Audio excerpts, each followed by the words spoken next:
communication, connectivity is everything. We ensure that the links never sleep. Quantities and qualities, all in our data service, providing efficient, reliable voice and data service. We believe if you're not up to speed, then you're going backwards. Communications have to flow as fast as the speed of light. Whatever business you're in, having someone who understands your needs is critical. That is why we just don't offer you technology, we offer you solutions. Enjoy Gamcel's internet broadband anytime, anywhere. Your national operator, Gamcel, Yaibaram. All right. Honey, did you remind him that the last time he sent the money, it was not enough to buy all the provisions?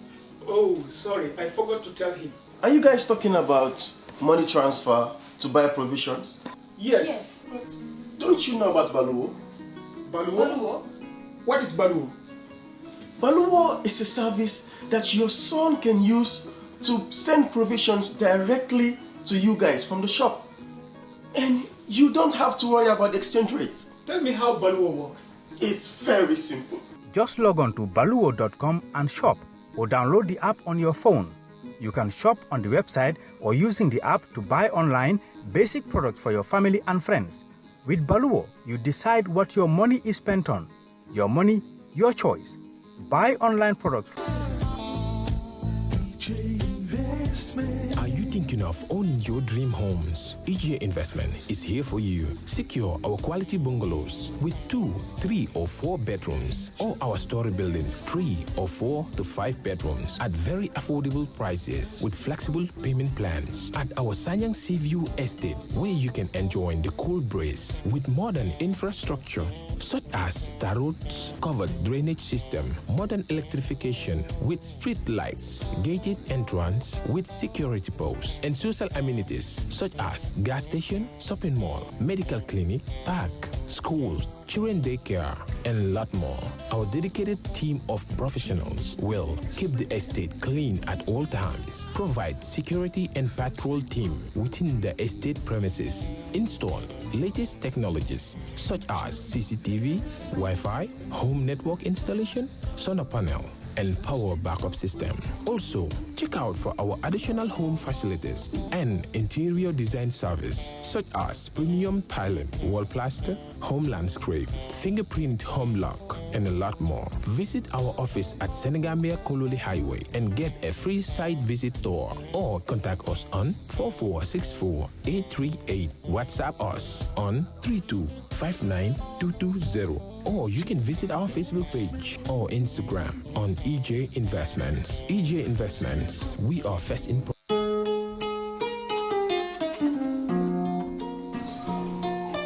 Musa, na mbona talanga na maso? ay kada maso Ade paso. ayo do ni mutu Musa bari nyin ata sila de. kema fulani sila munan Tulo bantale mano banda. bari man sene sofon dai ni mano bande sa fonnya Kilo le bota. salamu alaikum wa alaikum salam ba bare ko do ki yana ne yuna ya mo min to yona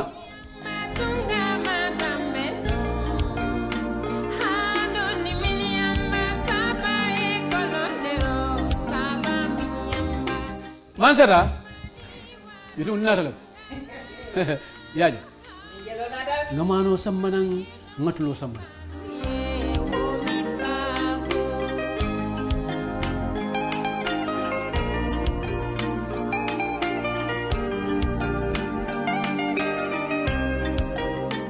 bismillah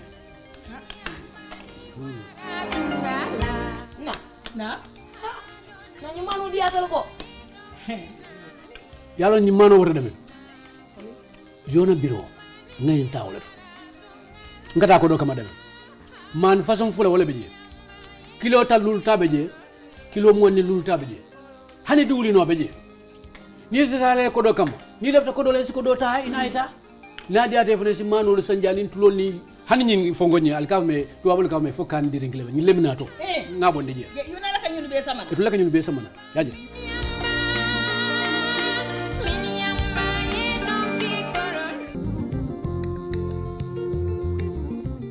Stewart and & Co. Solicitors, a legal excellence firm in London that can help you with all aspects of your legal work. If you are looking at immigrating to the United Kingdom, Stewart & Co. can help you to set up business, buy houses in the UK, and will deal with all your legal works from start to finish. For all your general immigration work, we can help you with that as well. If you apply for any form of visa, whether student visas, settlement visas, marriage visas, or a child wanting to come to the United Kingdom to settle with the family, we can help you to achieve your goals. Stewart & Co. Solicitors, a legal excellence firm specializing in conveyancing, immigration, litigation, family law, personal injury, licensing, no win, no fee.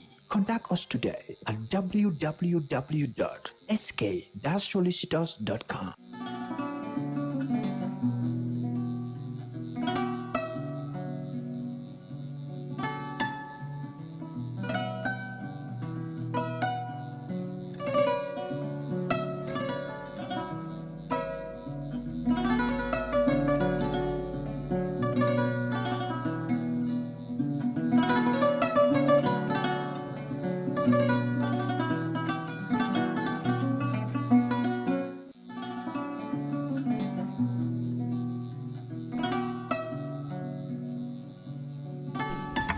Thank you, Mr. Chair. We're ready to continue.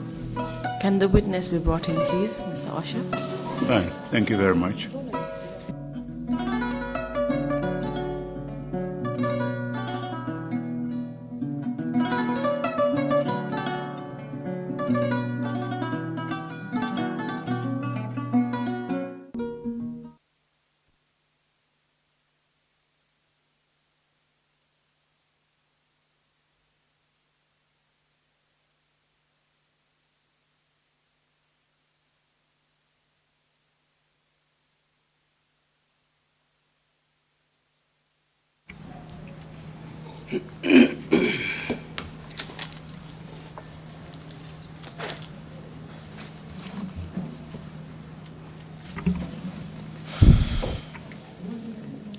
Good afternoon, Mr. Sowe. Welcome back. Mr. Sowe, anyalle jam hajoni hida wiye bismillah e jonde dimerende. Just to remind you that you're still under oath. Hajoni ko andindingol ma hudol gol hudino da ngol hajoni ko ngol dari. And we shall be continuing with your testimony. De joni ni hajoni en continue fi se yewtore mande. And that before we went on the second break, do en yawtude yahugol fodare men dimerende. You explained to the Commission about your detention at the NIA headquarters. Asifani ke do commission on du woni ko fewti kon bangal ko nanga da kon du woni NIA kandre hoggo mabbe to. And how you were later transported to the Mile 2 Central prisons. Ko honno kadi be lawol hongol be jetti ha be jettuma be sottima be na umma ka kaso janoto du woni Mile 2. You also explained about the conditions that you suffered briefly at Mile 2. Halani do kadi yimbe cadele de hebuda ton den tampena de hebuda ton den du woni ka kaso to du woni Mile 2. And you also told us that your duration of detention was 26 months. Halani do yimbe happu mo andanda ko on happu nanga da du woni yehi lebbi no gas e jego. So to continue from there, Mrs. Sowe, can you tell us if you had any medical issues whilst detained at Mile 2 prisons? Yoni hino wa ini Mr. Sowe ndahida wai halande yimbe wattu mo tembu mo andanda hida joga hida e jungo nda hebuno ton cadele seeda ko andanda hino yaari e fi cellal mangal. Hey kay hemno tin cadele kay. Yes, I had health issues at the Mile 2 prison. Time ne jahanomi de Mile 2 already taw mi wadanoma mi operanoma for cataract. When I was just before I went to the prison, I was operated for cataract. So sorry, when you say cataract, your eyes, you had an eye operation. Wi cataract ko woni ella mandanda hino naati e gite maade. Mullo, fulo wote mullo. Yes, okay. Continue. So kongonnomi ton ko because Mile 2 cuuɗi dariɗi toon ɗi no toon wonirno environment no toon wonirno is moƴƴani e gite in the first place. Yes, at my level, the environment there is very, very bad to eyesight. Because our way ko ɓuri 10 meters, one in the first place. Because you cannot see in front of you more than 10 meters. Kana taw ko dow ndarɗa. Unless you look upwards towards the sky. Si tawoni wonata dow hoyniɗa, si tawoni ko wol ndarɗa ko wol jiyata wol mo ganduɗa fayda towende mum is 6, 7, 8 meters high. But wherever you look in front of you, you look at a wall 6 to 7 meters high. Plus lighting system tone is bad. Plus the lighting system in the prison there is also very bad. Celji ɗi kadi condition mabɓe is dusty, creepy, no luuɓi kadi. And the condition in the cells is also very bad because it's always dusty and very smelly too. So ɗum wallani gite hay selluɗe sakantuma gite ɗe anduɗa I have no problem. That's not helpful to even people with good eyes, much more somebody with bad eyesight. So your detention further worsened your cataract issue and your eyesight. Joni hino wayni nangangal gol nangadangal ton dum burtuno beydinde mullo ko hebuno ko gita made. Ko non way. Yes, that's quite true. Did you receive treatment for it whilst at Mile 2 prison? De wonnoda e jungo mabbe ton ka kasoton da hebuno nyaawndugol e jungo mabbe. Ami hebano de mi etino non. Well, try kono mi heboyno hen ko kulmi so ngacumi. I tried, but afterwards I became afraid. This is why I didn't follow it up. Did you ask to be taken to a hospital? Da ajantuno be puru be naba maka lobitan puru nyawnde da. Yes. And were you taken to a hospital? Da be nabuno maka lobitan. Ala. No. Did they give you reasons why? Jonno no dalila ko honno sababi dum. Nyana ngarno mi do Sajin Dabo kanko wono officer on kanko wono senior sergeant on duty nyanden. That day I approached one Sergeant Dabo who was on duty that day.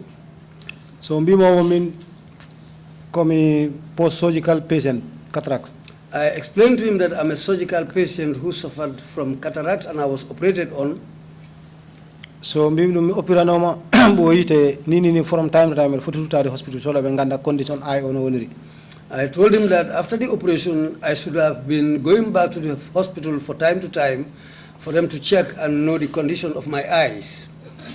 But Dabo wi kam Sergeant Dabo wi kam ko an ka deteni an adube mabbe do ko be tan mbay windude to amen wondama we should take you to the hospital. Sergeant Dabo told me that, well, you are a detainee. Well, the people who brought you here are the people who should write for you to be taken to the hospital. Min wa habani ben access so joni no ballirta kam an halan authorities modon di be kalana be because min definitely gidam I need attention. I told him that, well, I cannot get access to those people now. What I can do is to approach you because while I am in the prison here, you are the people who should help me. Why can't you write to your authorities so that they can help me? Because I have an issue with my eyes. So, Mr. Sowe, you were not taken to a hospital for medical treatment. You know what ini Mr. Sowe aw be nabani maka lobutane puru heba nyawndugol e ban gita made. Well, Mr. Dabo it didn't work. Ko jabani dal. On that day, Mr. Dabo didn't help me. It didn't work. He was not ready to help. So then, because you were not taken, did you ask again to be treated in the prisons? Joni no wawno no ini ba ajantino jungo may puru be yobe nabe ka lobutane dum do hebaki. Nda ajantino be puru yawo yobe nyawde ka der pri kasoton tigir ka lobutano wondo tongo. Mi tidnu no kay. Min kay mi wino be. Do mbawate mi nyawde fof. Weda ko der ton wala to yas yo mi nyawde rek. Kono Sergeant Dabo wi kam Sergeant Dabo wi ma. Sergeant Dabo wi kam so warande ko woni wata tampinimbe because sa yeyi to yas a tawa ton wumbe hewbe no ton be jilo yaade. Well, I tried my best even to be treated inside the prison there, but what Sergeant Dabo later told me was that don't give us a problem. In fact, don't worry us. If you go outside, you will see a lot of blind people roaming around the streets. So don't try and bring a problem for us here. O wi kam so sa amalama si ayalti do si tawoni ayalta do sa ayalti do tawaka bumdo kono amayani nden ayetaten Allah. He told me, well, you have to stay here. If you don't die in the prison here, whenever you go out, if you are lucky, you can do something about it. But as far as you are here, well, there's nothing we can do about it. So, Mr. Sowe, in other words, you will refuse treatment? No, Mr. Sowe, yes. So at this point, you have been detained for 26 months. Joni no ini anangama ina madula goro duwondo yata lebi jo no gasi ejego. You have a medical condition where your eyesight is getting worse by the day. Hida jogi nyaw ma landa wonno nyaw gite du woni mullo do andanda wonde no tampini gite maden. You have been refused medical treatment. Be jabane pour be naba ma pour heba nyawndo gol e gite den. What effect did this have on you during the stay at the prison? Fo ko honno cadele honno no addanno ma wattu mo andanda ma wonda hida jungo mabbe jogagol. Even ko jangando mi ko alqur'ana ton sa at first before gite am le tambinde kam sa deftere wala no mi de use ko ma wan mi de change. So lastly ko wono de wala no exactly all copy this edition ko de wala mo wala no what they use in there because of color kaidini. Yeah, because at the prison there, I used to read the Quran. The one I started with, later on I have to change because of the color of the paper. Then later on I was using the Quran, which was just like the one here. Because of the color of its paper, I was able to read this one. But the one with the bright white paper, I cannot read it. So because you were lost in the system? Oh, I know ini afero foko be ko be majjintine afero andano ko hondum kewi. All right. You could not establish who gave the executive order for you to be arrested and detained. Ronko tabintinde ko hombo joni yamiroro nden pour nangeda jodine da dula goto. All right. You could not get help to even be admitted to a hospital or get medical care. Ronko kado hebude lawol pour nabeda l'hôpital pour waweda toppitede e nyawndugol. You ended up accepting that this was your fate.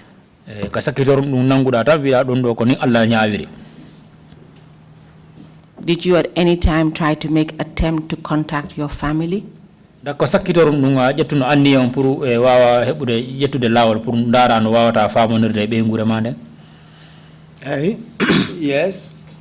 Were you successful? Yes. Can you tell us how it went? And the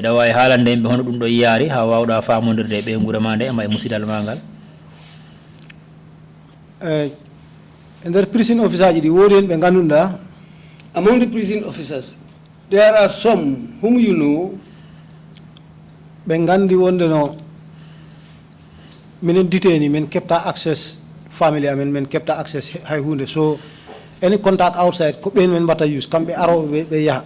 Well, they know that we detainees, we don't have access to our families or to certain things outside. So those who come in and go, the prison officers there, they are the only people, the good ones who are ready to help. So ko hen kawru me suka goto kalan mo affaire fofu no woniri wadi fere wadi contact family amo. Then someone among them, a young man, was the person whom I met later. When I explained the matter to him, he was ready to help me. He was the guy who made this contact with my family. So eventually your wife knew that you were detained at Mile 2 prisons.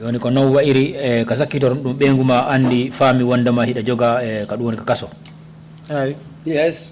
And your mother also got to know you were detained at Mile 2 prisons. It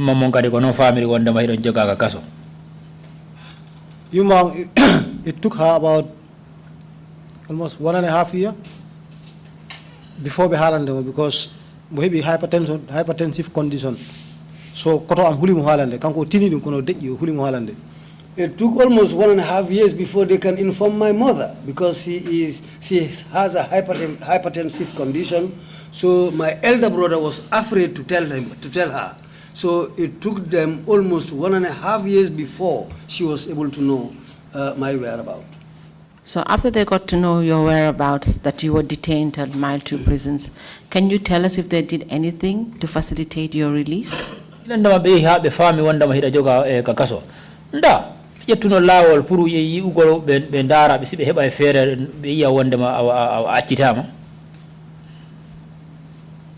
sengo abga gay Banjul ga ko debbo am wonno fof kam dogano everything.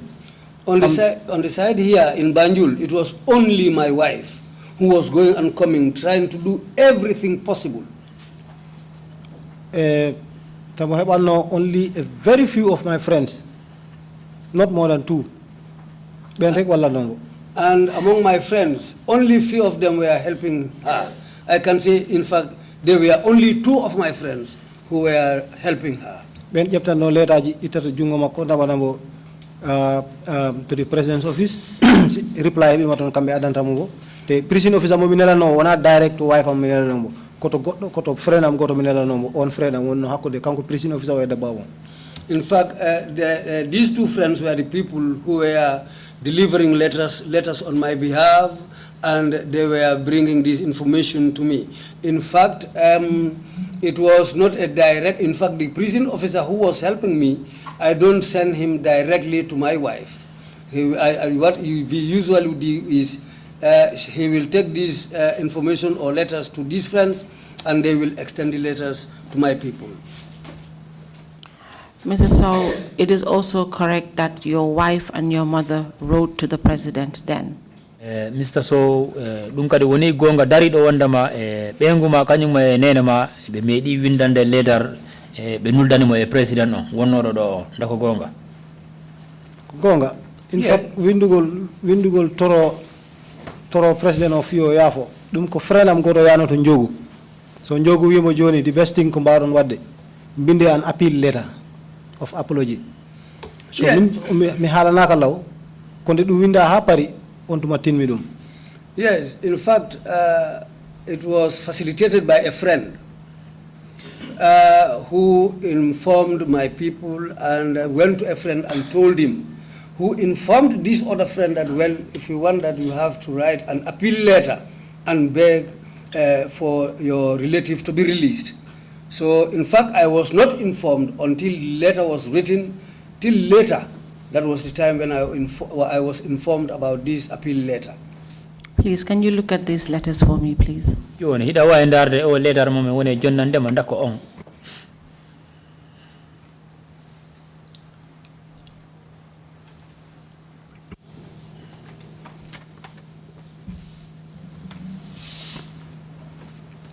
Mr. Sowe, the first and the third letter. Letter premier on kanyum letter the first and third. Letter premier on kanyum letter tammo.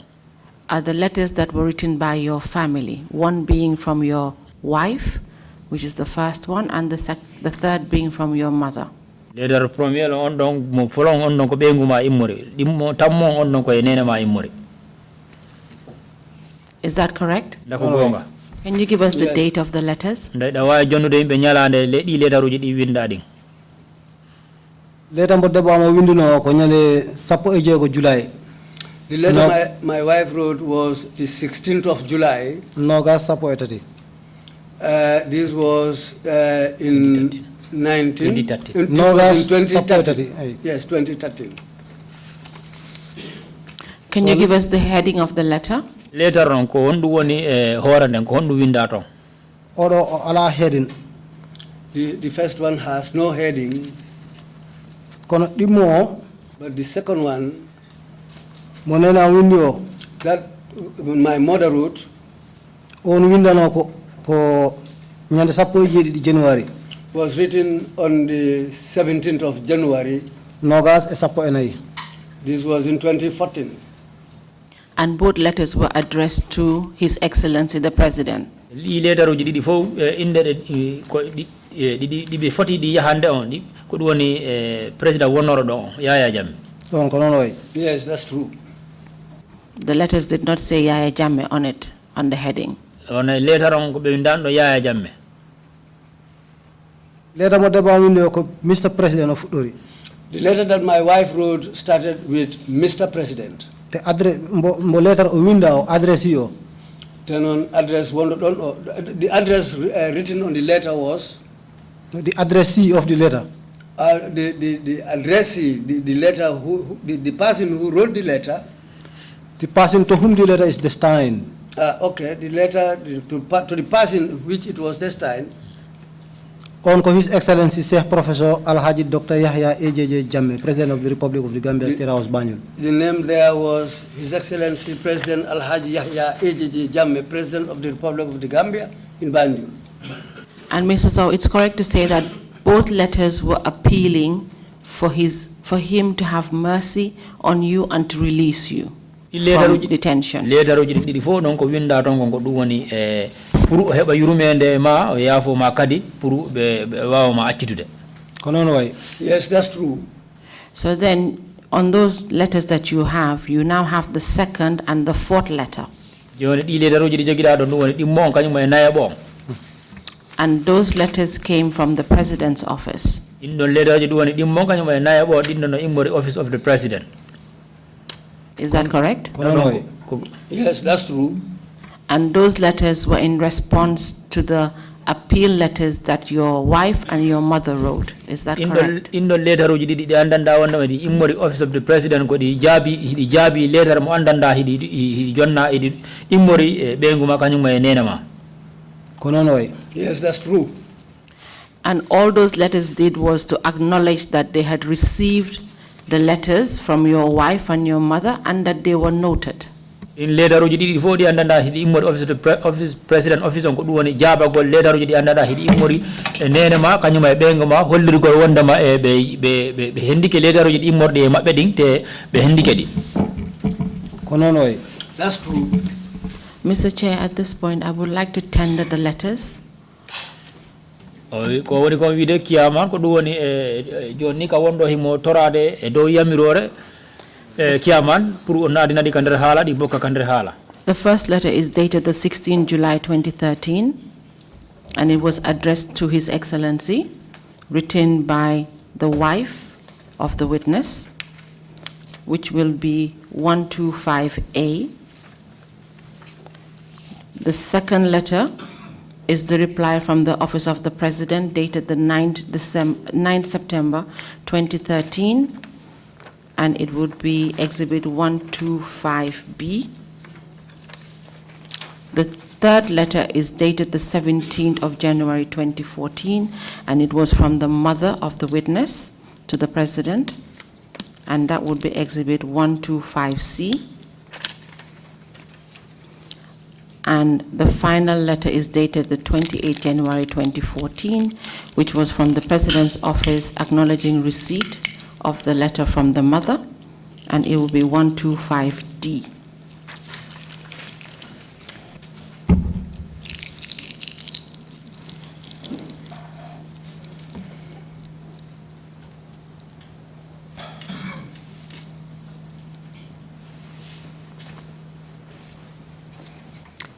With permission, Mr. Chair, can I continue? Yes, please. Request granted. Please continue. Thank you. So, Mr. Sowe, despite the fact that the said letters were written for an appeal, no action was taken for your release. Mr. Sowe, how do you know any? Benguma kanyuma nene yumma be windi letter yahugol be nuldan ngo yaya president on pour toragol yafuye e yurumende pour o yafoma kon haaji on haydum hebaki. Yes, that's true. So your wife found it necessary to write further another letter, which was in a petition form. Joni edo dum benguma ha joni o fawtagite o hebi anni on kadi pour yo windu letter goddo letter on don letter mo windi law dimo no wayni wa ko petition ni pour nuldana mo office of the president. Yes, that's true. And she received a response to that said letter. On letter kadi du woni letter dimo mo himmor don ka benguma te on don kadi be jabino on don kadi. Can you take a look at this document for me, please? Hida waylan darande ni kaydi do ni womma mi jonnande ndin kadi.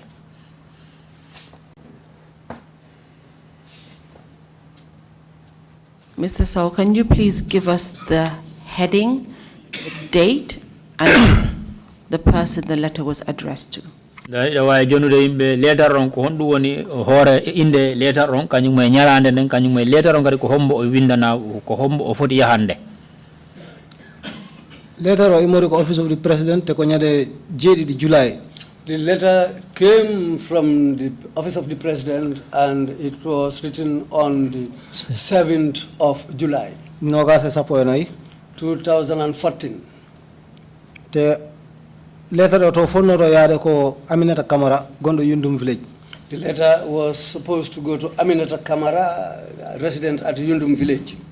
Te hore letter nde ko windado ko jaabuye toragol yidugol e ma.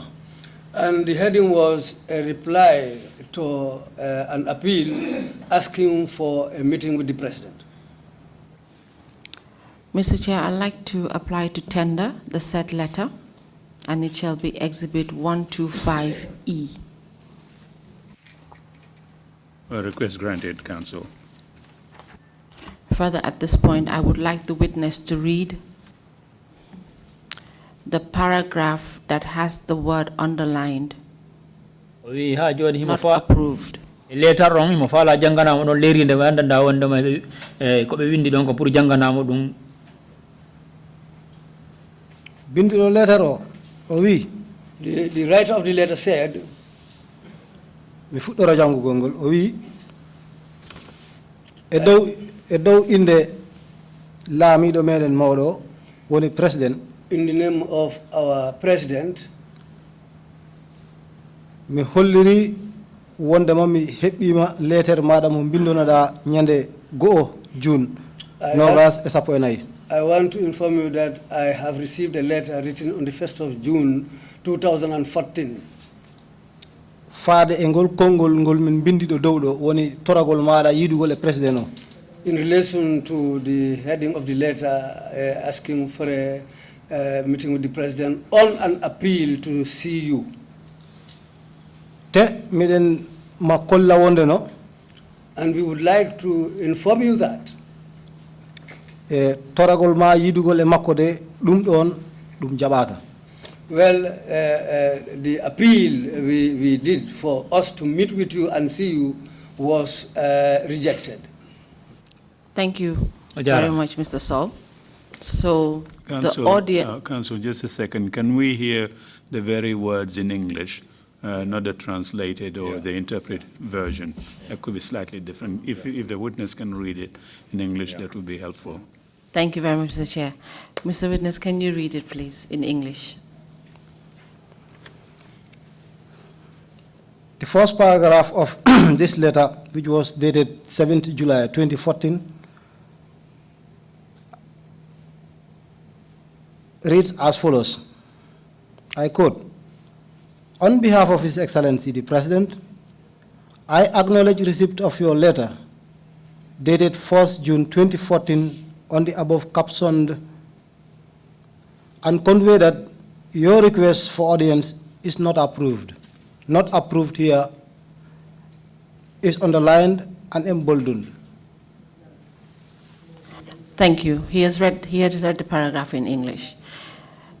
Having worked in the records office, I would like you to clarify it for the commission. When letters of appeal come and you enter them, are they taken to the attention of the president himself personally? Nde wonno antige horema meri liggade office record office. Joni mi landoma si letter si fadi letteruji windama te letteruji din ko hondo ko inde president wondi wada te joni record office on be holliri wonda be windi letteruji din da be famine president on letter si fadi letteruji be woydi faminde president on wonda ma mo hebi façon di letteruji.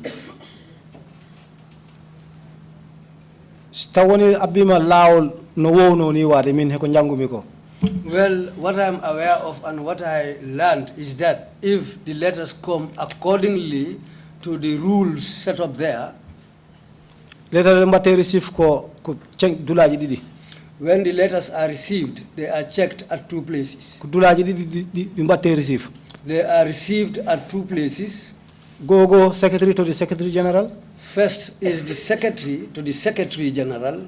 Walla records office of the secretary of the office of the president, or they go to the records office of the president. Secretary General first. At any of these places where these letters go, they will reach the Secretary General.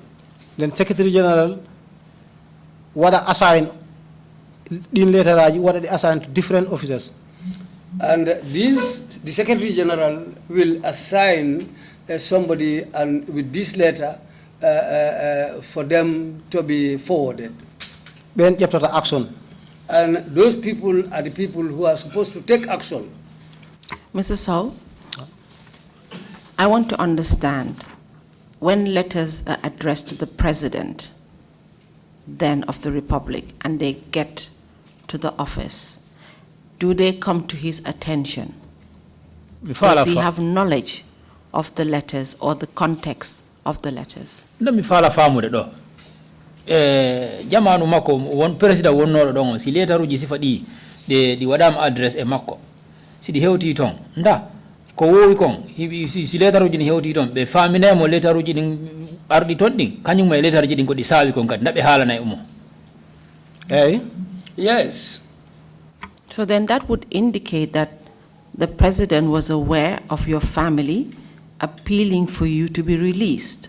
Awadum holliri wandama musidal mangal bengu ma ha enena ma en letter mo windi on mo be windi on yahugol ka president on awa o fami wanda mo letter windama don pour toragol mo yo yafo ma pour o yu heba yurmende ma takadi o yafo ma.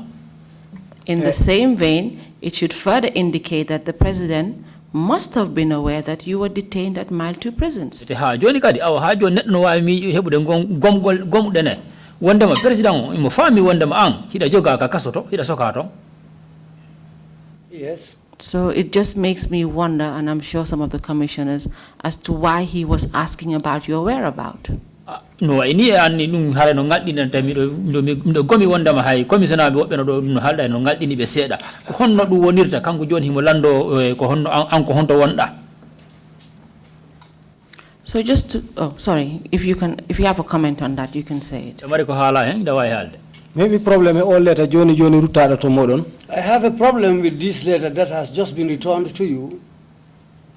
First and foremost, case mongalunda ko letter winda fi gondo kaso wada address ya jamme sa andari di letter ji kedidi sa andari reference mabbe all reference mabbe is different.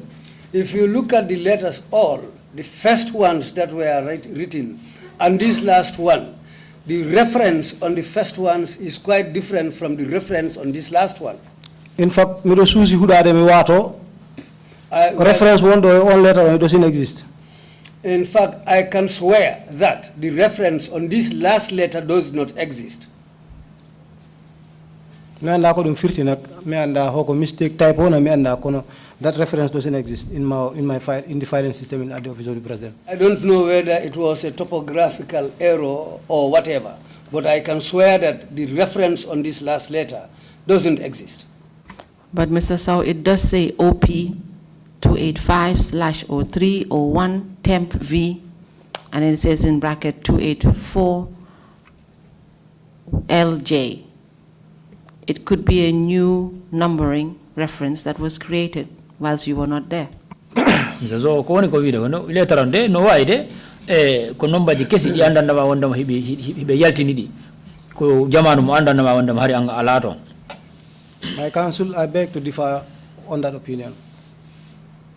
Well, it's really of not relevance at this point, but it was the context of the letter that we were trying to drive at. And at the end of the day, the other letters do reflect that letters did go and replies were sent back. We know I need uncle Puru Lapingol Averon Gonga, don't have any Navaha Averon, Cononco Lapingol, Averon, yet a letter Ruji, Holy on them a letter Ruji Nati, letter Ruji Yalti, Bruni Jab, more the one name or office of the president, And if you look at all the letters that have been exhibited, they were all signed by the same officer from the office of the president. Letter Ruji, for the under one the Natina and Halakando. The photo can Larry Ledon, Holy one of a senior letter you're going to go around seeing it. So just to move forward, Having established that your family made efforts and they didn't succeed in writing and appealing to the president, they decided to take another route. Is that correct? Joni ha joni the wife ida yehen yeso joni gida wonda dum woni be ngura ma de be nguma ha enene ma be windi be toragol yafu e dum don rongu e darade ye be hebi anni on kadi bur jettugol lawol go kadi ndako gonga Egypt labi kewdi sa even before that. They made many trials, different ways, even before these letters. Can you tell us what efforts they made? Da way halande yimbe ko etagol hondum kadi be jetti si feƴƴi ɗum ɗo min throughout ko liggotomi ko government fof mi meeɗa wadde maintain bank account. Throughout my career as a government officer, I have never maintained a bank account. Kala ko kemmi savings am fof ko anima dammi codan mi meeta galle am. All what I have, the way I save my money is I buy animals, sheep and goat, and leave them at home. Ɓe ngannduɗaa ɓe janngani so ɓe nani probléme waɗo ni instead of kamɓe ƴeftat laabi legal laabi jaaduɗe loi kamɓe ko ɓe cikkata ɗum ko ci afe ceerno ene ko yaara ɗon ɓe jeeyi jawdi am fof ɓe naatini e nder ɗum. Well, those people who are not well educated, if these things happen, what happens is they will take all your property, sell it, and try to take it to the marabouts so that they can effect something. So debbo amo kanko gonno dogo ga waɗo geɗe ɗe fof ala ko woni waɗano wi police station aji ɗi fof waɗi nokku dammuɗe maɓɓe. My wife was the person running around doing everything. She has been to many police stations, knocking on different doors. She did a lot, really. Ɗum sakkitoyi ha o yehoyi to newspaper aji to. Then when all those failed, that's the time she decided to go to the newspapers. Newspaper aji ɗi fof, they all sent her out ha heddi Foroya. All the other newspapers sent her away except Foroya. Kamɓe rek hettimɓe waɗi publish her first story. It was only the Foroya newspaper who listened to her and wrote what she told them. So ɗin fof ko laabi ɗi ngannduɗaa family amo waɗi wona tan letter aji tan windugol to the president. All those were trials that my family did, different from writing letters to the president. So eventually they took the legal route. Joni ko sakkitorum ɗum ko ɗum woni ɓe ƴetti laawol luwangol. Ayi. Yes. Ɗum kadi. And that one also. Foroya newspaper every now and then ɓe windanno ɓe waɗa update readership maɓɓe o wondema these people are still detained. Mr. X has clocked nangam days in detention. And or not, his whereabouts are not known. It was the Foroya newspaper which went on writing from time to time, updating people about those who were incarcerated, writing at different times, Mr. So-and-so has clocked so-and-so days or years in prison. And it was the Foroya newspaper who were doing that. So finally, Foroya, Bembadi approached one legal expert. Finally, Foroya decided to approach one legal expert. That's the person who took up the case. Can you tell us the name of that legal expert?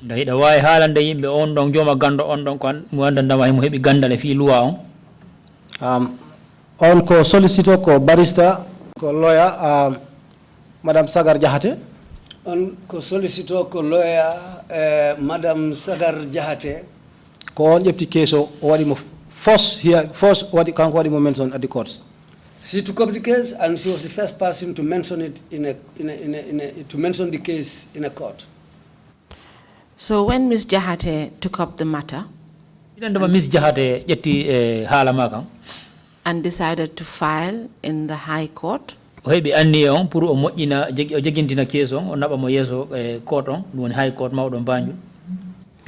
a lot of noise was being made about your unlawful detention in the papers, did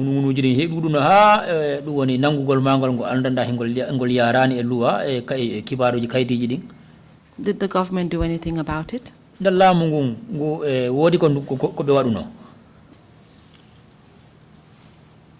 Case on the court for most of the time, in fact, stayed or they refused to attend. When the case was taken to the court when the case was called. Are you now speaking English? I think Mr. Interpreter, please, whenever he speaks English, just translate in full. Okay. Thank you. He's appealing to forgive. He said he forgets. Go ahead. Lamu nde case on abato nde halaka nabato nyawirto ko buri ko hewre lamu o jabano addude darantobe dumen be. When the case was taken to the courts, in many cases, the government refuses to come and appear. So kono lawyer was kanko o darido nangi ngati dula goto rek. But the lawyer was steadfast. She stood at one place and pushed on and did her best.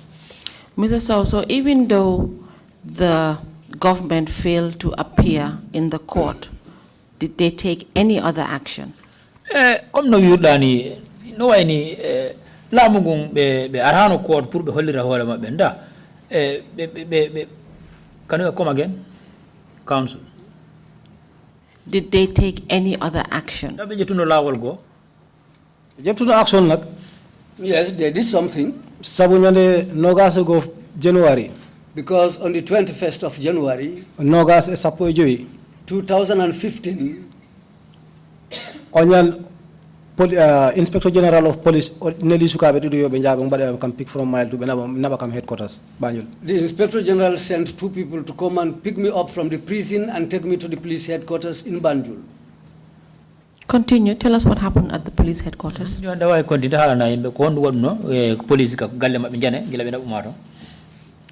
So, Nyanden Benabi Campton, one Mr. Baji, Mr. Kiko cadet officer one or what senior officer one because ko white would the damage one or two, but you know, uniform is distinct from the rest. So, Kanko no more senior man, Kanko no digam. When I was talking to the police headquarters, I was called by somebody, a cadet officer. I think he must have been a senior officer because his uniform was the white uniform that police officers, senior police officers used to wear. He was the person who called me. Do you know his name? It's his Baji. He's something Baji. Do you remember his first name? Allah. No, I cannot remember his name. Continue. We come kanko ne koy Kongol maungol dogata te Kongol ngol ko wi. And he also said he is working on the orders given to him. Oyi Kongol ngol wi ko yo wadam bel yo men kaldu men dido men wada fere no badan mi fof mi wada fere wada kam bel nyanden. And what he told me was that let me discuss with him, the 2 of us, so that we can make arrangements for me to be bailed on that day. And were you bailed on that day? Yes, I was bailed on that day. Were there conditions attached to your bail?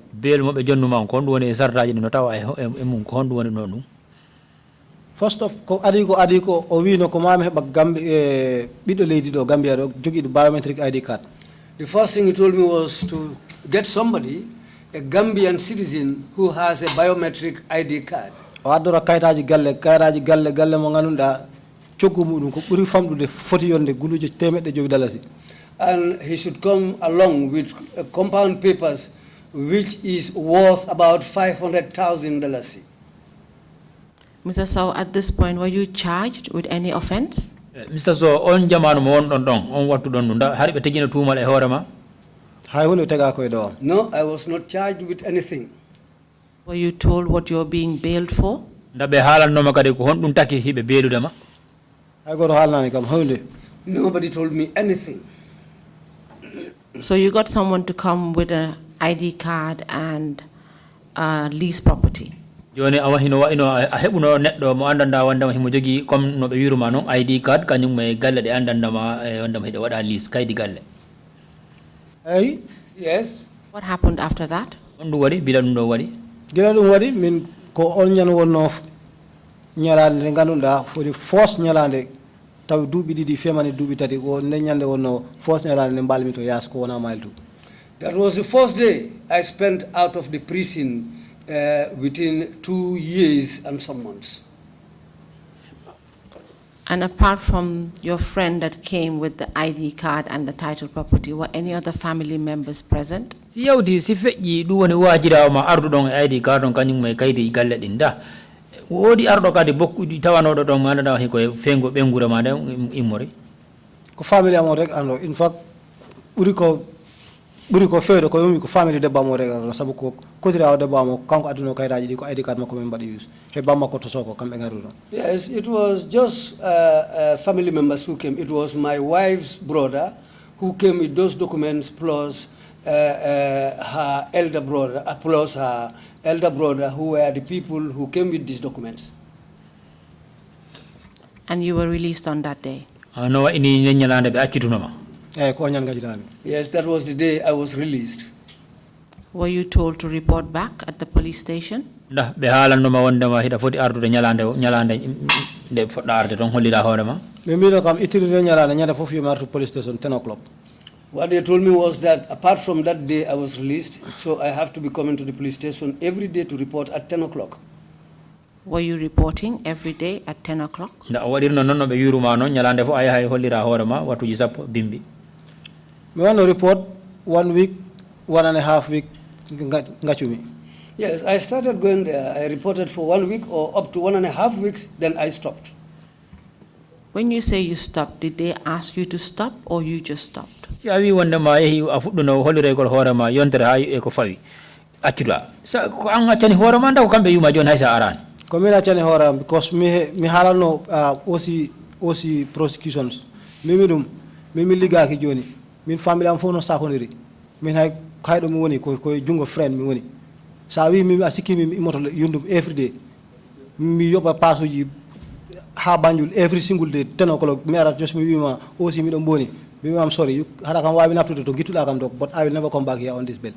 Well, what happened is that I approached the OC.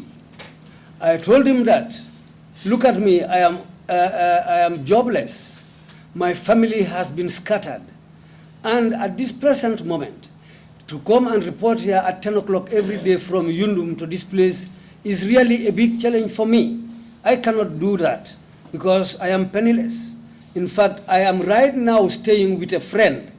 It is the friend who is helping me on everything that I need. So I cannot have the means to come here and report every day at 10 o'clock.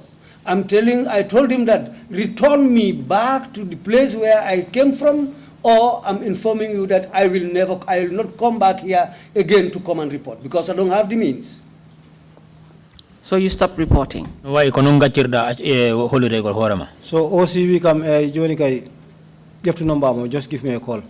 Then there's a time when OC said, okay, that's all right, take my telephone number and you can be calling me. Or you can what I have to combo Kafuta, what I have to Kafuta, what Lumbu Bara. Then he told me, but you don't have to pass Kafuta and you don't have to cross from Bara. But you stopped reporting? Then got you me Yes. what I go report. That's the time I stopped going to report. So Mr. Sowe, up to this point, Mr. Sowe ha hande ka wonɗen ɗo ni you were detained for 26 months without any charge or conviction at mile 2. munta ha hande ka wonɗen ni a nangama a jogama dula goto lebbi ko yahata lebbi nogas e jeego ɓe teganima hay tuumal goto wiige wolondema ko ɗum waɗuɗa te ɓe waɗani ɓe wiyanma ko ɗum ɗo waɗɗa ɓe haalnanima kon ɗum waɗɗa lebbi nogas e jeego hiɗa joga dula goto gonga. Yes, that's true. And because your family and your lawyer made noise and the public became aware that you were illegally detained, no wayni awa ko ɓengure ma nden arde guilandema e ɓenguma ha e nene ma kañuma e lawyer ma on ko ɓe memmini ɓe yeƴi laamu ngun ɓe kusonsi ɓe memmi laamu ndu ɓe tappi dame laamu ngun ko ɓen waɗi ha accitaɗa. the government, in some sort of attempt to try to rectify what they have done, nde ɗo ɗum laamu ngun ɓe faala e fewina hoore maɓɓe koɓe waɗi baɗe koɓe waɗi kon gave you bail. ɓe jonnuma bail donc wigol wondema ɓe suuɗa hoore maɓɓe without any charge. te hara hay tuumal gotal tegaka e hoore ma. And you were asked to go home. te ɓe wima wondema joni ɗa wawi hotude. At this point, I would like to tender some newspapers, as had been indicated by the witness. Ni ko wona wiide kiyaman ko no woni newspaper di andanda wonda mayo fala di kadi beedude kadi haala naatinde kadi haala comme no haalirɗa ni. Mr. Sowe, you should have a paper dated the 7th of July 2014.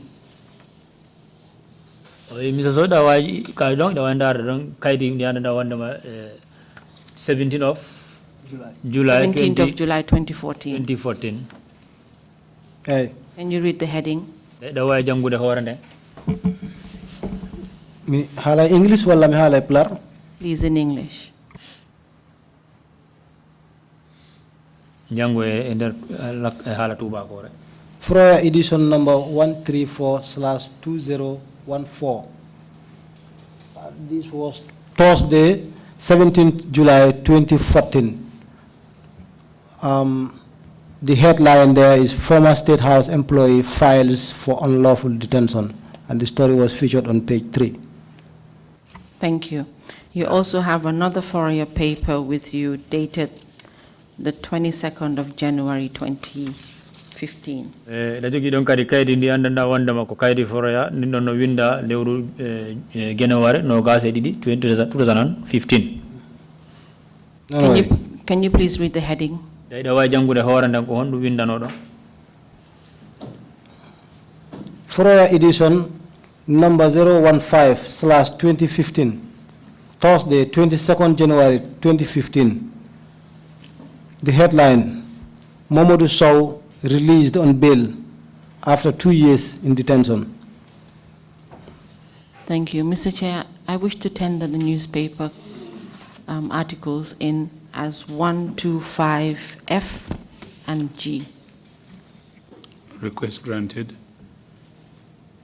Amano wimo wondema ko jantuda kon commission on jetti dum woni jabugol di kaydiji bokkina de nder haala kan. Mr. Sowe, at this point, I would like you to tell us what effect this detention had on you and your family. No wayni joni Mr. Sowe mi faala haala namen do yeso commission on ngol nangugol nangada do lebbi nogas e jeego dum den cadela ko hon dum wadi e ma kanyum ma e be ngure ma den e aduna e ngurnal mangal.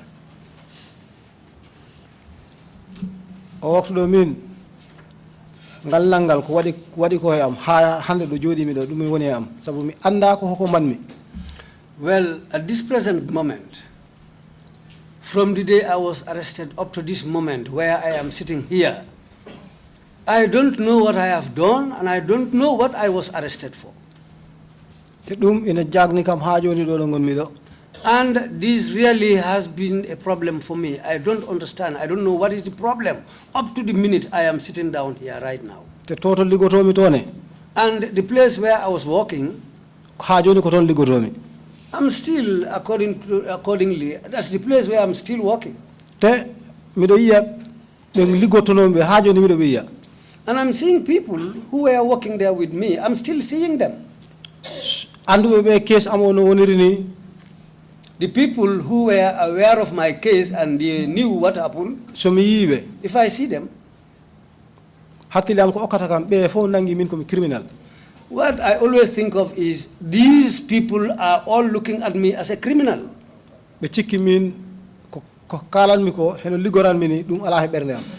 They look at me and think that what I was saying and how I was walking is not correct. I was just a criminal. That is something which is weighing on my mind, on my thoughts seriously. And 2 years that you remove from somebody's living, much more somebody who is also the same age with me, if you take 2 years from his life, you have retarded him very seriously.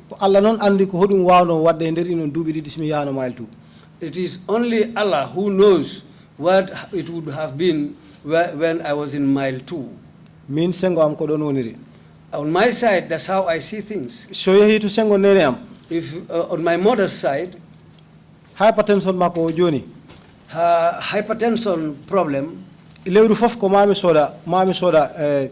ko yata he temet tati bendro mi anda ko hono witen bendano bendro wite pular ko lekki hypertension. Every month I have to spend almost $300 on this hypertension medication called Benro. Te every bale nayi fof ko mami kola mo anda mi do hay hunde wadani kam. And I have to call her every 4 days for her to know that I am around. Haysi mi yaldi sarne ko ma wada direct call mi kola mo. Even if I leave town, I have to call her directly so that she will know that I am around. My children, they are small children, but they are hearing that their father was once arrested and in prison. Sometimes I'll come and be amongst people. I will see some people even pointing at me. Even the Jane Commission, sir. Even when I went to the Jane Commission, justification, they in fact said, on the whole, it is true that it was Yaya Jammeh's money which I took away. So, well,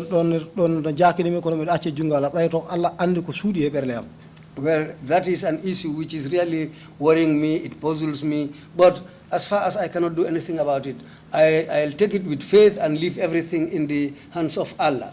In the police stations.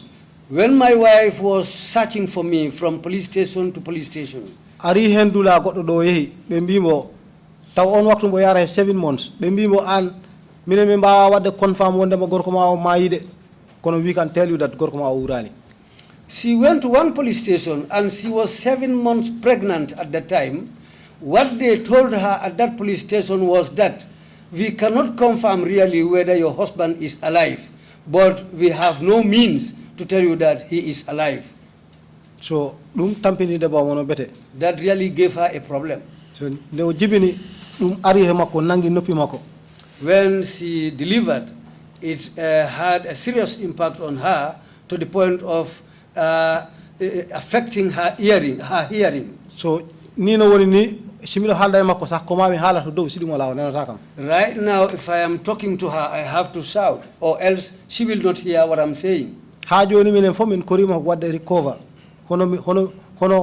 Hono de gede njawtiri min korima andude hono dum woniri ha joni mbo kala waktu fof dum wadan men attack. Up to this date we cannot recover, and up to this date we still can't know what is the problem, what caused all these things. We are still living in that dilemma. Haji 9 o'clock tawi kam office mi rutaki galle ni kanko tawa wata jodade because aussi kadi same night me ko dum artata makko kadi.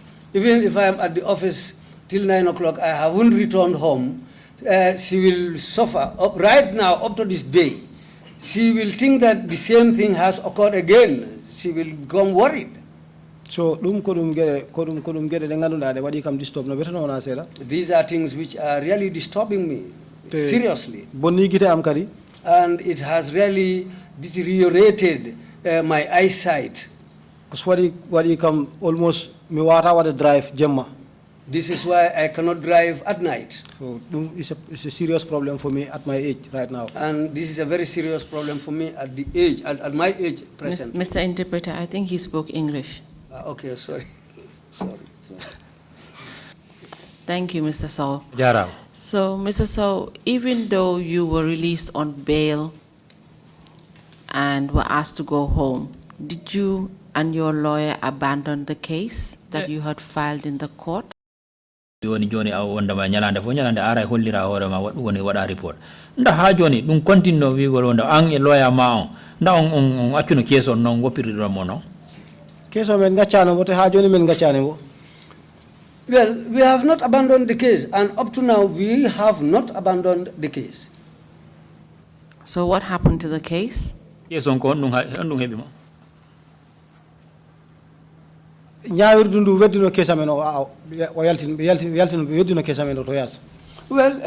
the lawyers threw our case outside. The courthouse threw our case outside. So everybody mengokiri nyawore ne ngandunda lo mine lawyer amo men jabani nyawore ne. What they brought into us was that myself and my lawyer, we also didn't accept their point. So men badi appeal case. And we decided to appeal the case again. Can you tell us what happened in the appeal?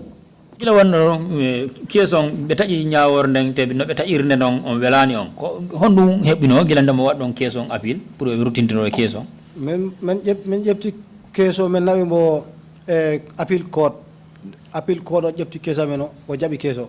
Well, we took our case to the appeal court, and when we went to the appeal court, they accepted our case. And so, in other words, you were basically your appeal succeeded, and it was declared that your detention was unlawful. Joni no wayni gilandama nadin ɗon case on kaka appeal court appeal on ɓe jaɓuno case on ɓe wi holliri wondema ɓe jaɓi wondema nangugol ngol nanguiɗangol ngol yadani e loi. That's true. Can you look at the document before you? Dari ndi kaydi ndi wondi yeso ma ɗon. Can you tell us the heading on that document? Da hiɗa wawi yeytade yimɓe hoore kaydi ndi joguiɗa ndi hoore nden ko honɗum winda to.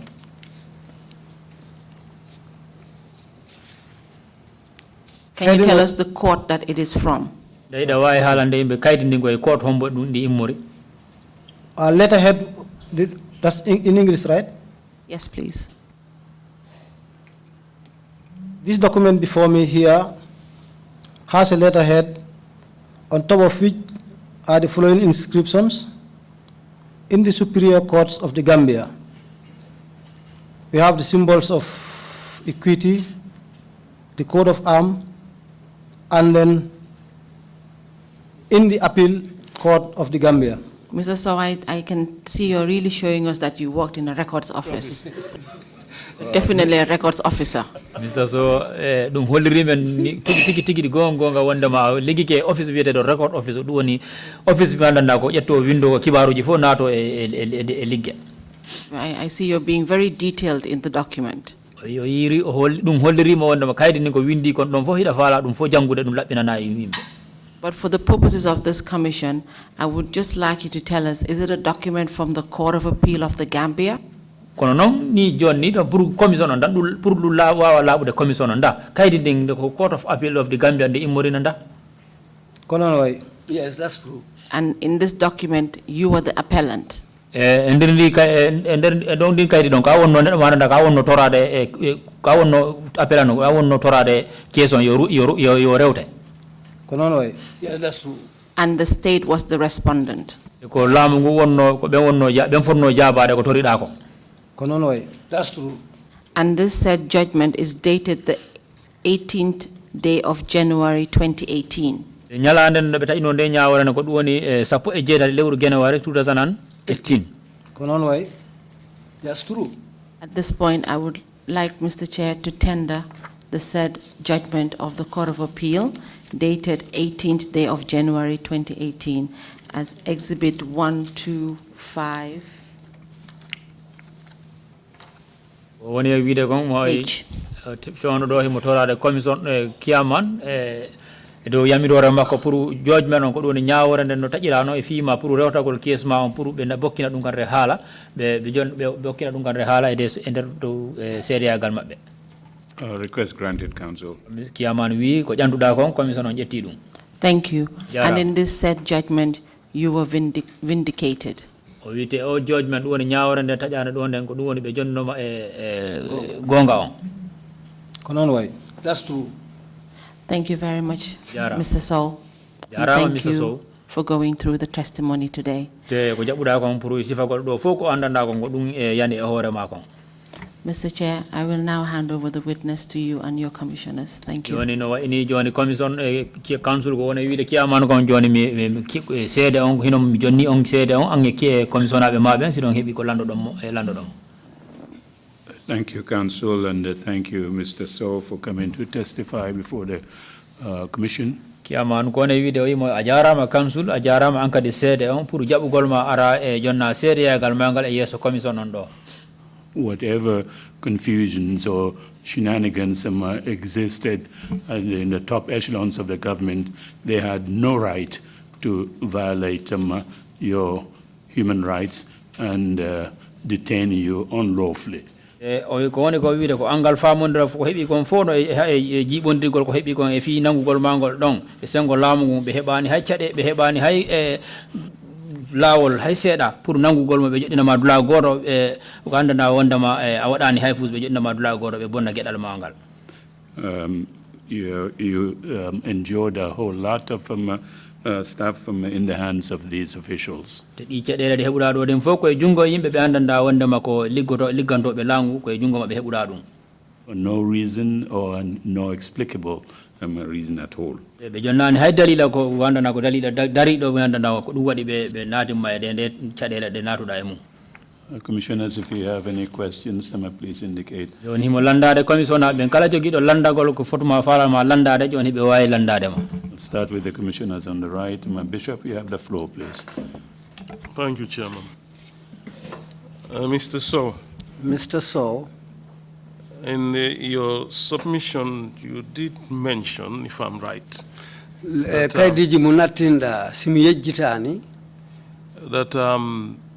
Hechi, the president, has his fleet of vehicles.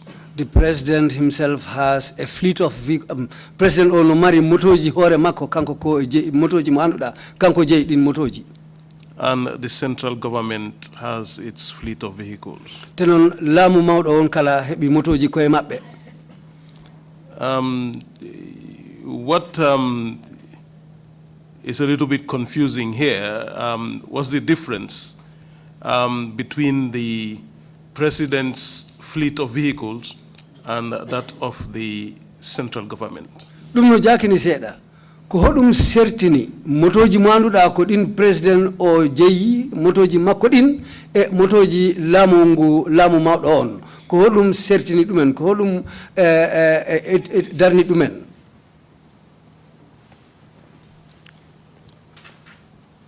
The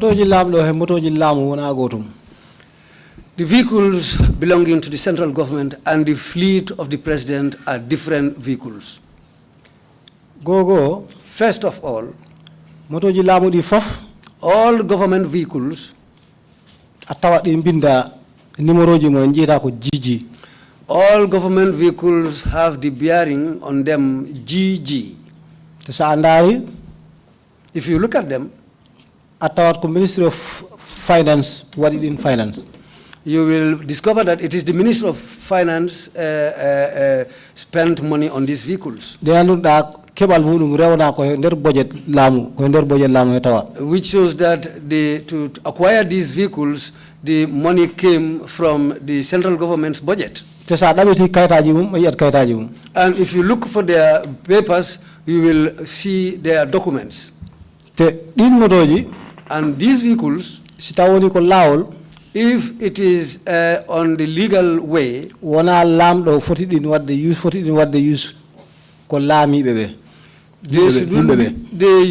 they shouldn't be used by the president, but they should be used by the government and people who are working in the central government.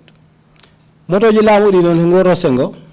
the other way is the government vehicles. Government has a way, the brand of vehicles that they used to buy.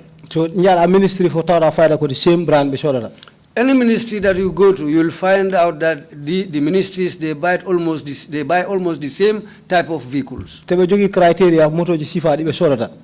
they have a criteria of the type of vehicles they used to buy.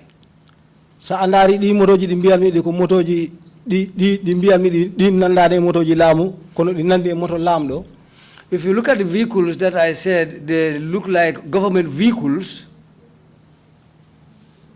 The vehicles, the fleet that is called the president's fleet, different from the government fleet.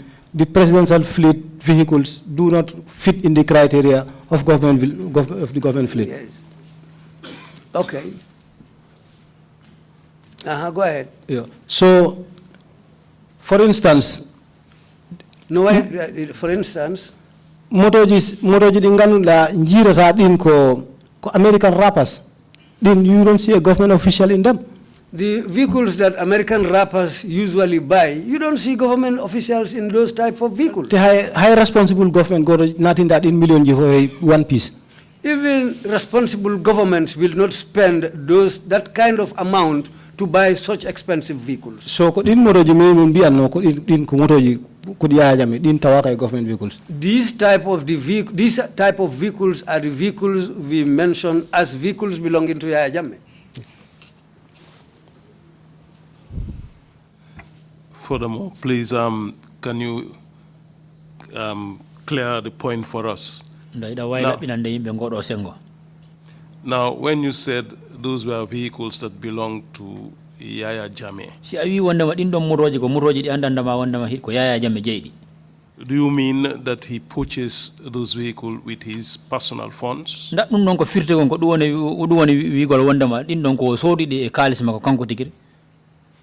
No. No, that's not the meaning. What that means is that the vehicles that are known as government vehicles are the vehicles that the government use. And the vehicles that we used to say they belong to the head of state, we all know that. Those vehicles running in those days, me personally, I cannot say that this vehicle was purchased by Mr. So and so. Hey. And finally, which of the fleet of vehicles that was assigned to you? Ordinary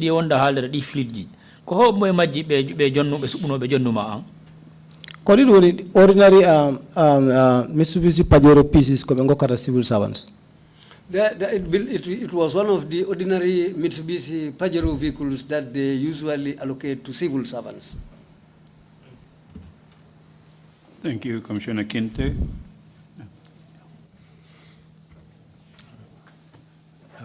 Hello, Assalamu alaikum.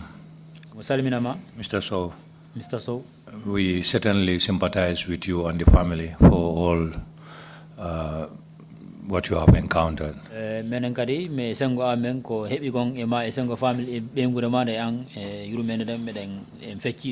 Particularly during the period of your detention in Mile 2. One thing you mentioned seems to be prevalent, that is the fact that former President Yahya Jammeh was erratic in nature.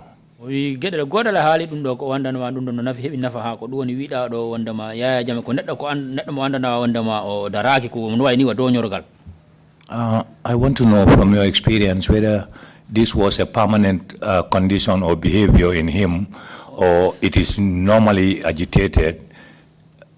We ko fala andude nda dum o jikkuma ko dum da ko jikkumo andanda wanda no ko jikku ko dum non tan o woni wattuji din fo walla nda ko jikku ko andanda wanda ko ara e makko wattu e wattu by circumstances of like anxiety.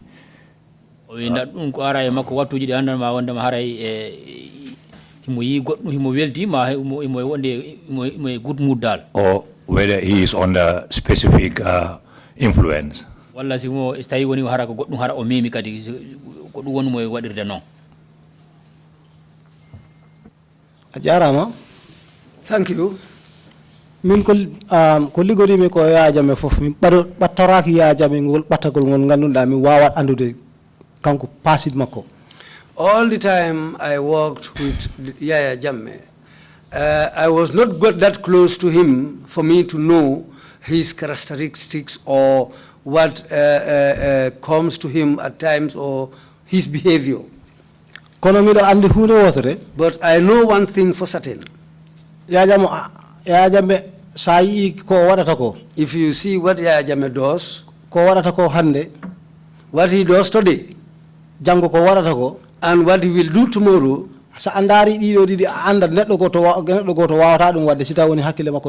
if you look at these two things, you will come to the conclusion that one person cannot be doing these two things if that person is a normal person. Only an abnormal person will behave like that. Commissioner, me do wada follow TRRC proceedings do. Commissioner, I have been following the TRRC proceedings. People sat down here and narrated what they did inside this country. If I think in another way, and I look at young people whose scholarships came through my hand, international medical treatment bill, and I look at the international medical bill that I paid, for people who even didn't know one another, who were not at all acquainted with Yaya Jammeh. And if I think of people that he took to Mecca for the Hajj, and the people he sent to Rome, and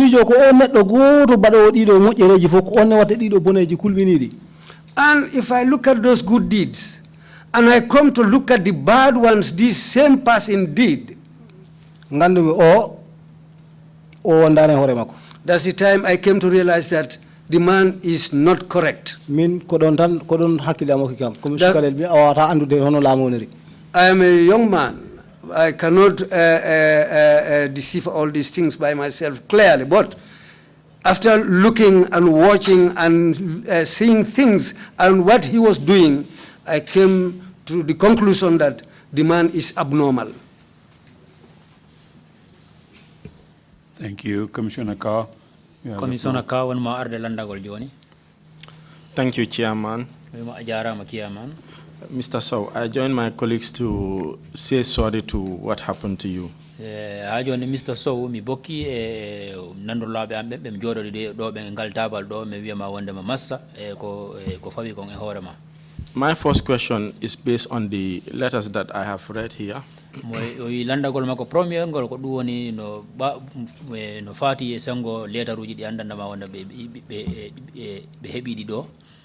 And something that you mentioned, which was that your family was looking for you, particularly your wife. Wodi ko haalɗa ɗo wiɗa wondema e ɓeygure ma nden harno ɗaɓɓaynoma surtout e nder ɓen e musidal ma ngal ɗum woni e ɓeygu ma. I've also read that your wife and your mother wrote to Jammeh to ask him about your whereabouts. Jangiɗo kadi letter mo andandama wonde letter goɗɗon no immori e ɓeygu ma, goɗon no immori e nene ma, ɓe ƴanti e jungo Yaya Jammeh yo haalanɓe wondema ko honto wonɗa. But the replies that came were not really nice, I would say, from what I read, based on my own interpretation of what I read. Jaabuwengol ko jaabuweji ɗi heɓiɗen immorɗe e office of the president, ɗin jaabuweji wona jaabuweji ɗi andana ko jaabuweji labaɗi no faati e lettaruji ɗin ɗi o jangi ɗin te kanko on firtiri non o firtiri ɗum.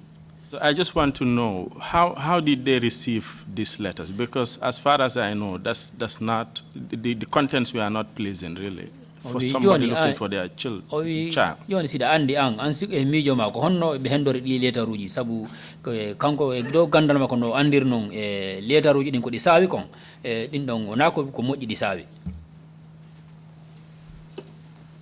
Kala nde kayit imi office of the president yotti jungo family am.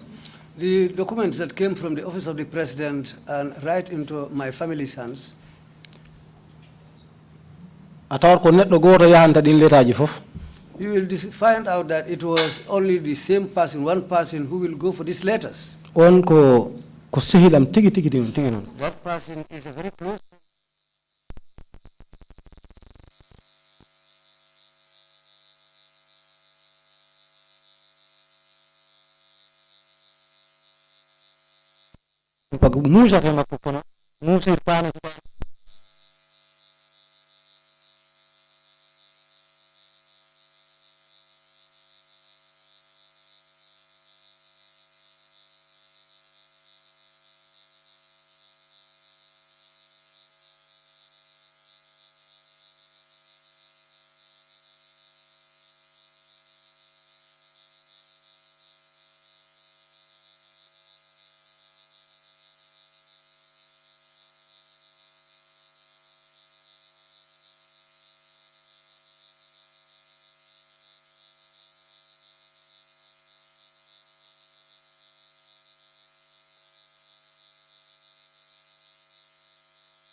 Council asked you about the impact of your victimization on your family. Lawyer on landike ma do dum fofo gila dum tampere ndanda ko ndem fawi e hore ma ko on dum cadela dum hebuno e ma an kanyum e be ngure mande.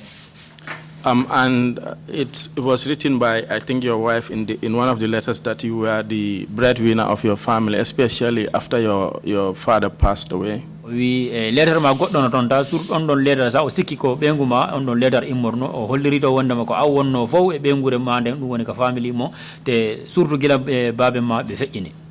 And since you were kept away for 2 years or so, I want to know how your family was able to survive without you.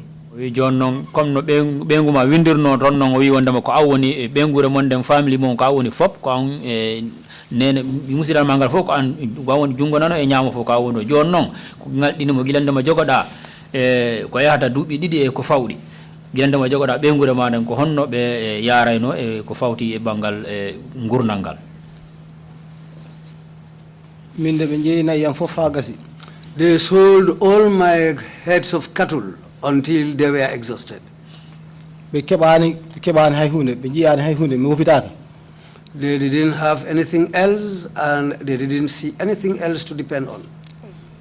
So ontuma debbo mo kanko to mo wonde biddo am debbo mawdo he cukalel tosokel ngel wabanno. At that time my wife was with my little daughter and a baby whom she was suckling. She was unable to stay in the room that I was renting. So it was her elder brother who lives in Darubusumbala, just behind Yundum a little bit. That brother came and took them out of that room and took them back to his place. After that, min hore am walla no do family am o hore mabbe yo bibbe am be yo wallobe kambe yo minen fof ko alla goto men jakori. Starting from myself and those who were helping my family and other members of my family, we all depended only on Allah. So ngon miton mi ala ton alhamdulillah rabbil alamin ho kayen Allah taw nangani be. Whether I was there or whether I was not there, these people really stood by me and they helped my family. It was really hard at times, really hard, but still I give thanks to Allah. My final question is, since you were illegally detained and because of that you couldn't get back to your work, we landagol makko sakkitorongol ko dugoni nde wonne wondama anangano te dum yadani e luwa te alano e golle. And since we started hearings here, we've had certain civil servants who have been allowed to go back to their former work. Yandama men fuddi nde jonde do e joni men nani wondama liggotobe laamu udube be noddama pour be yabe rutto ka golle de be wonno den de wonno be ittama e golle mabbe e der laamu wonno do ngun. I want to know if you have made any efforts to get back to your former work. Mi fala andu nda antike hore mande nda yetti dole dem ma fere dem pour ya wonde ma rutinama e ka wonno da non e gollude don. Hitande nogas sappo jeedidi in the year 2017 Public Service Commission wala PMO mi sikki ko PMO wanno dum sa e winduno be wi kala mo ganduda o yaltinano golle he laamu yawtudo he te taw kanko o gumi wonde no yaltinani golle yaadani e lawol yo rutto yetto form wada o fil odduwa men dara be mbada mo review. If I can remember properly, it was the PMO, Public Service Commission, who wrote and announced that those who were illegally dismissed or unlawfully dismissed from their posts should come and take a form and fill this form and return it to them. So mi iw Dakar am Dakar exile mi artu do ngolmi do 1 week o yawti jami sare amen ngolmi ton at misiki balde tati ender tata bere kemi information on giwmi sara men gartumi komboga. When I came back from exile in Dakar, after spending a week or so, I continued to our home village. I spent 3 days in our home village, and that's the time I got this information. Then I came back straight back down to Banjul. So Alhamdulillah, I'm feel on form. Then thanks to Allah, I took the form and I filled it. And then September 2017. And September in 2017, they reinstate. They called me and reinstated me back. They post at the same office. And I was posted at the same office. Thank you for answering my question. Thank you, Commissioner. Thank you, Deputy Chair. You have the floor. Joni wondoma arde landago don ko do ni deputy kia do ni hikkido e kiyamano.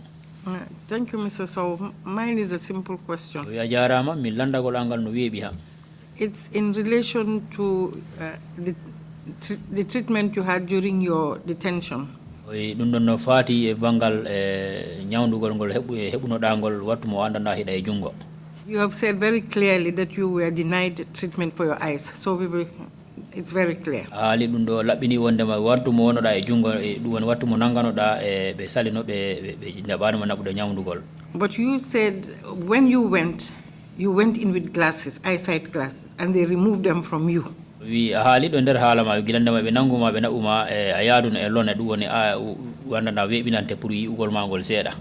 Does this mean that people who go in with aids, such as eyesight glasses or crutches, are not allowed access to those aids in the hospital? In the prison, sorry. Awino wondama gila yaaduna e lona ma be jabuno nda dum no firti wondama kala no yahudo to mo andandama himo yaade goddum ko andandama ko dum faabito to mo e nder kasoton no wayi siko bofojo siko leggal on tigi jogi be jaba leggal ngal siko an kom no wondirdani ko ko gita maden be wiida be jabilona ma nda dum no wayini wondama kala no yaho ton sino yaha ton ko wallito to ma kon an e on nyawma be jaba dum jungo ma. On my side, what they told me was that I am a detainee. And they said I cannot be using glasses and I cannot have a watch. Prescription lenses, crutches. But those who were with me at the detention center there, I saw some people with some prescription glasses and some people were walking with crutches. But those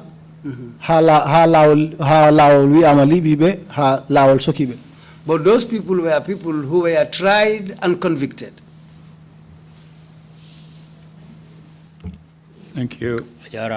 Imam C. Imam C. Commissioner ma arde e landagol. Momodou Sowe.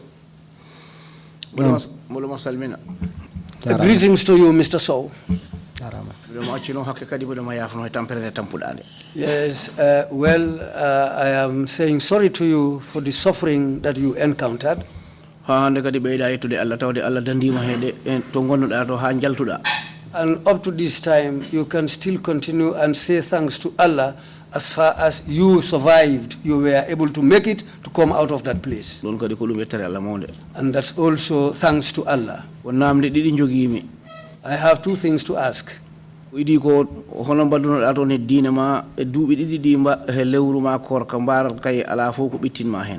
First thing is, how were you performing your religion? And during the Ramadan, were you able to fast and perform your religious duties?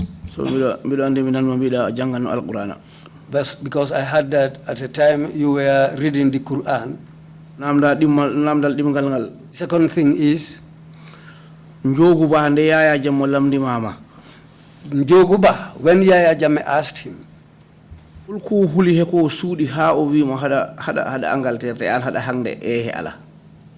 made him to give Yaya Jammeh that reply? Was he afraid, or whatever was it which made him to tell Yaya Jammeh that you have gone for further studies in the United Kingdom instead of telling him that you have been incarcerated in a prison? Well, was it that he was trying to hide something?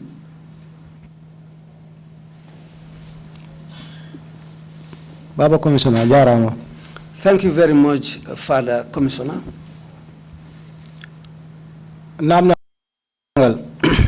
For your first question, what you tell us, you land people, whatever happens to a person is from Allah and we accept it with faith. And always that's the straight path of Allah. Because for me, when I was being taken to mile 2, Islamic studies primary school. Apart from the Islamic studies that I did at the primary school, from English translation. And what I was able to teach myself from the English translation, woni ko defte bindete Arab dum siwe epular wala he siwe he anglais.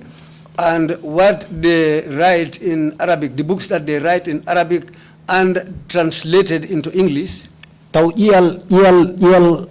Arab ala ko ngandumen. At that time, I didn't know anything in Arab writings. Kono kongol miton adi ko kongol miton ko mbeli mi wawa yiji des tampereji wala mijoji kewdi di natu me jangol bukuji. But during my incarceration, what helped me was that I started reading books just to forget, just to kill time and try to educate myself.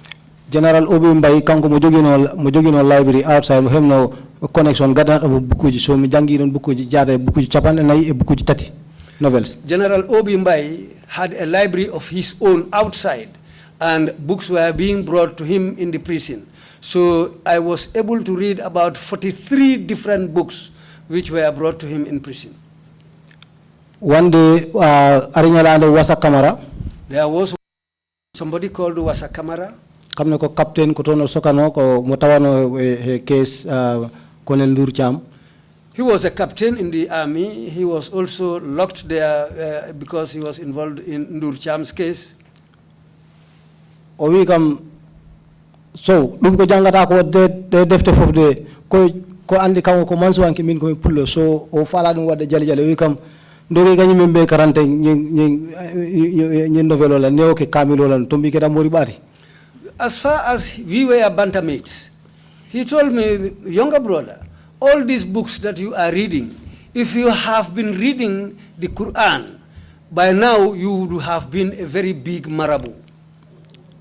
So nyanden that day, came in me last edition of Dan Brown, Inferno, Mako. The last day I completed reading a book by Dan Brown called The Inferno. That's the day when I went to Wasa and I told him that I want to read the Quran. He said, okay. And that's the day he started to teach me little by little. But how it was, Allah wanted to help me. Allah made it very easy for me to read the Quran. This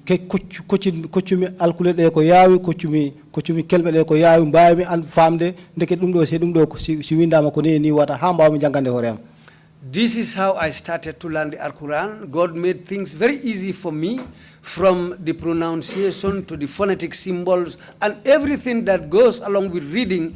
Allah made everything very easy for me until I was able to catch up things by myself. So prison So during my days, I think I was able to read it about 14 times. 16 times. And also in the Ramadan. Min Wasa Kamara Kulute Mane. Myself, Wasa Kamara and Kulute Mane. Seka, something Seka, tough guy, soldier will no kadi. And somebody with the surname of Seka, he was a soldier and a tough person. Men badan no put indiral ko labi jelu wata jipinde kamilo ender lewru ko kay.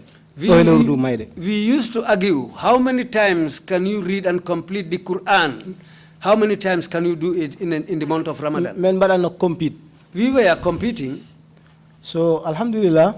So thanks to Allah. The silewru korka 40 minute mile 2 ton ko burno ton ko hewde fof ko be ganunda ben cokama ben mbadino zero mile ji mabbe defo hande kadi gede aduna yalti e mabbe ton ko diina tan ko Allah tan be gandi. Most of the people inside the prison, as far as they were locked inside, we realized that most of them decided to forget whatever exists out of the prison. They forgot worldly affairs, and most of the people in there decided to concentrate on the religion, and they started learning and teaching themselves. Gila be gandi min ya jame ina adani kam do prison to beli mi ho halana dum hobe warete be fobe nangi kam kom broda mabbe.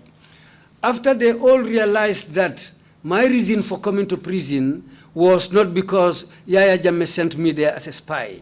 When they realized the reason why I was in the prison, most of those people became my friends, and they decided coming nearer and nearer to me. So be yuruma kam wana onon fof no yuruma dan kam ni. And they also showed their pity for me, as you people decided to show me your pity of the sufferings I encountered. Family am okat neldetano kam ko mi nyami to wadano ko ala kono mi meda mankire abere sukara.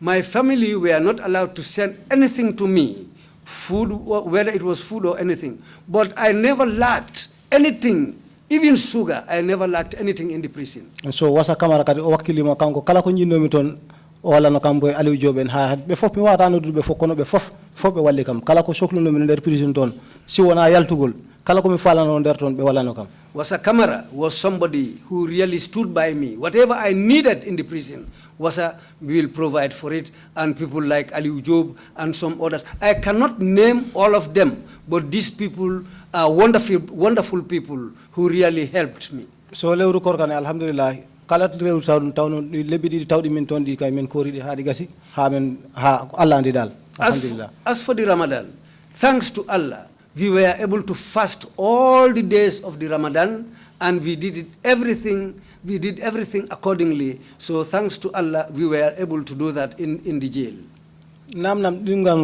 The second one, can you repeat that one?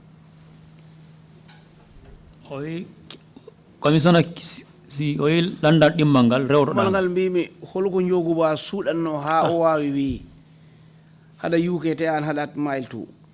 The second one was that why was Njoguba hiding the fact that you were in mile 2 when Yaya Jammeh asked him? He told Yaya Jammeh that you were in UK. Was there something that he was hiding? Well, that's what it looked. If it is not that, even if I had killed a person and Njogu knows that I didn't commit that, then Njogu kanko mo andi labi jelu min hore am ban mi risk wonki am fi kanko wadada. And Njogu knows how have I risked my life to help him so that he can survive. He knows that very well. Mondara kam sita woni ko fenande yo call commission o halna be. Right now, I'm sure he's watching the commission, and I am testifying. Even if I am saying anything that is untrue, he can right now make calls to the commission and say what he wants to say. And I swore by this Quran. Komi mi hoccani idea ko njogu hulatno Yaya Jammeh on waktu ko hulatno Yaya Jammeh ha hulamo wiide Momodou Sowe ko an sokimbo homo derto. I see no reason which will make Njogu to become so afraid, or what will turn him for him to tell Yaya Jammeh that I am in UK when he knows that I am in prison. I have no other reason to think of why Njoguba didn't tell Yaya Jammeh that it was yourself who locked Momodou Sowe in jail. So mi andi Njogu tan ala wawa o sokata kam o wawa kam sogle. I know Njogu alone, him alone cannot lock me up. Kono kala information bo Yaya Jammeh okano takno ha Yaya Jammeh wi sita woni ko Yaya Jammeh soki kam kala information bo okano ha wadi ha soki kam Njogu wasta andude on information. If any information that was given for Yaya Jammeh, from Yaya Jammeh for me to be locked up, Njogu will know that information. He is aware of everything about me. So I don't see any information that Njogu doesn't know about me, especially about my incarceration in jail.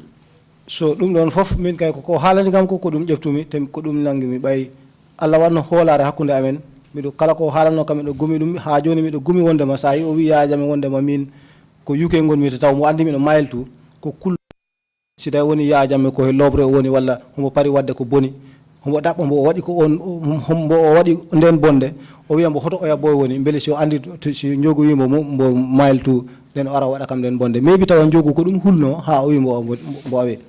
Njogu is somebody, we know one another, we are well acquainted, and what he told me when I asked him this question, what he told me, I took it with faith, and I believed in him. Because Njogu happens to be somebody who knows what took me to Mile 2. So now, after Yaya Jammeh asked him this question, for him to turn around and tell Yaya Jammeh that he is in UK, and he didn't tell Yaya Jammeh that the boy is in prison, well, it might be that he suspected that Yaya Jammeh is somebody who is erratic. He might have been very angry, or Njogu might think that Yaya Jammeh will turn around and do something very, very bad to me, or he might do something else which will be seriously negative about me. Maybe that's what he might be thinking of, or that's what he suspected. This is why he gave Yaya Jammeh the answer that he gave him. Thank you. Imam Jallo, you have the floor, please. Jarama, Imam Jallo, woni ma arre landagol. Momodou Sowe. Momodou Sowe. Ko e pular mi halata. Naam. Andi a heɓi mette aduna. Muñi ɗum ha Allah yaltinima. I know that you have suffered really in this world, but now you are out. You can still use your mind. You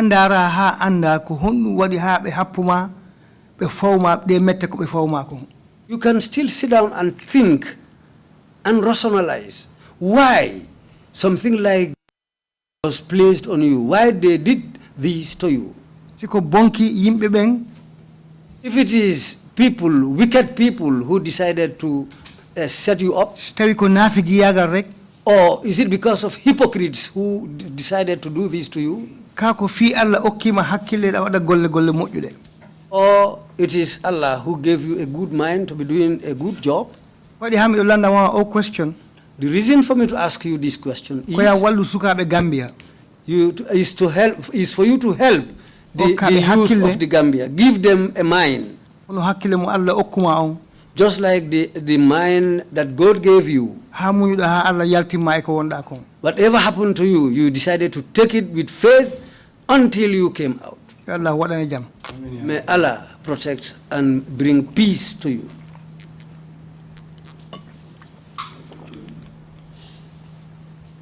Thank you very much, Mr. Sowe. If you have any concluding remarks to make, please proceed to do so now.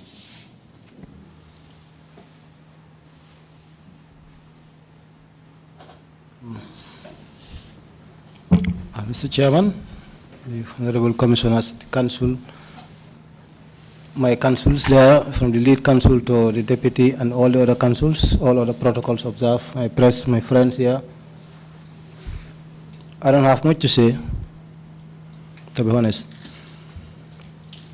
I have been praying that this day come at a time when at least we can say that whatever happened in this big hall, whether it is from me or from anybody else. Take it bit by bit so that we can translate it in fuller. We want to get council makon, lawyer makon, can you make journalist be on the road, can you make wajira makon on the road and fop, a commissioner ben.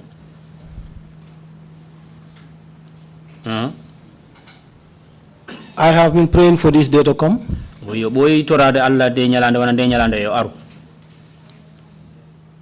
That I would sit down and tell a panel of honorable Gambians.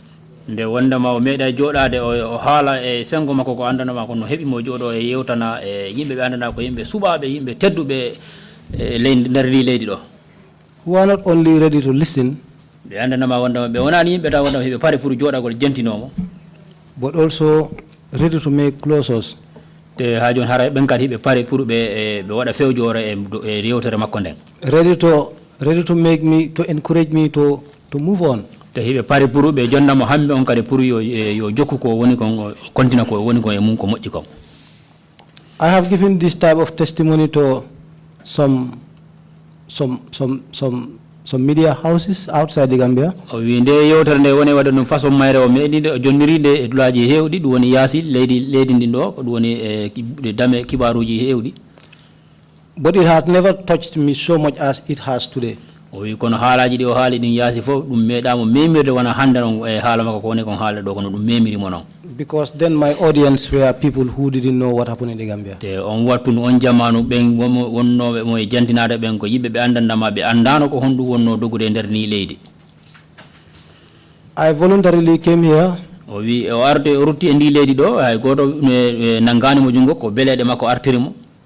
And decided to come to the commission here. Te o heeɓi fewjoro nden pour o yera o jooɗo e yeeso commission on ɗo. And share this piece of ordeal with all of you. Te ayiye o fecca e caɗele ko heɓi ɗum e yimɓe ɓen. So that in the long run, ayiye wondema e nder ɗum, I will have a peace of mind that at least whatever happens, I have been heard. O wi ayiye wondema o heɓay hakkille dariɗe e hoore makko e sengo makko o faamay kankadi no wayi fof no wayi ko yimɓe ɓe nanimo kankadi e sengo makko ngon ko no woniri noon. And it gives me the assurance that ɗum jonnimo anni o hamme on le the perpetrators of whatever happened to me and to any other person who had passed through what I had passed through are also hearing. yimɓe waɗuɓe mo ɓen ɗe caɗele e makko ɓen ɓen kadi jonniɓe laawol wondema ɓe jooɗo ɓe jentinomo ɓe nana ko heɓimo kon. They will know that yes, whatever game they were playing at me, if they were playing one, I was not playing along with them because I didn't know what happened. ɗum holla ɓe wondema baɗe ɓe wonnoɓe wadde fof ko baɗe ɗe andandama wondema kanko dal o bokkano e baɗe ɗen. And just like I used to do in prison as a survival tactic, I will still encourage myself with the same survival tactic here by my own slogan. O wi feere nde waɗayno nden nde wonno nden ka kaso nden ɗum woni ƴoyre nde waɗayno nde ha joni ko nden ƴoyre wotere o kontinta ɗo ɗum woni ɗum. I used to encourage myself every day of the two years that I spent there. I said to myself, well, they can kill me, they can imprison me, but they can never imprison my innocence, they can never kill my innocence. Even if I die, my innocence will live. Hiɓe wayla warde kono si ɓe waraylan kadi ɓe wawata warde lan ittude gonga ngon ko woni kon e an e ko moɗani kon kadi goɗɗo wawata lan gongintinde ɗum sakko wiya hiɗa gongilalan ɗum. So this also gives me the opportunity to tell those people who I work with. De ɗum kadi jonnimo laawol ɗum woni o haalana yimɓe ɓe andanda himo liggota ɓen ɓe o liggotata ɓen. Whether it is now or before. Ndako joni ndako siko joni siko ko yawti kon kadi. Let them know that I was incarcerated but I did nothing.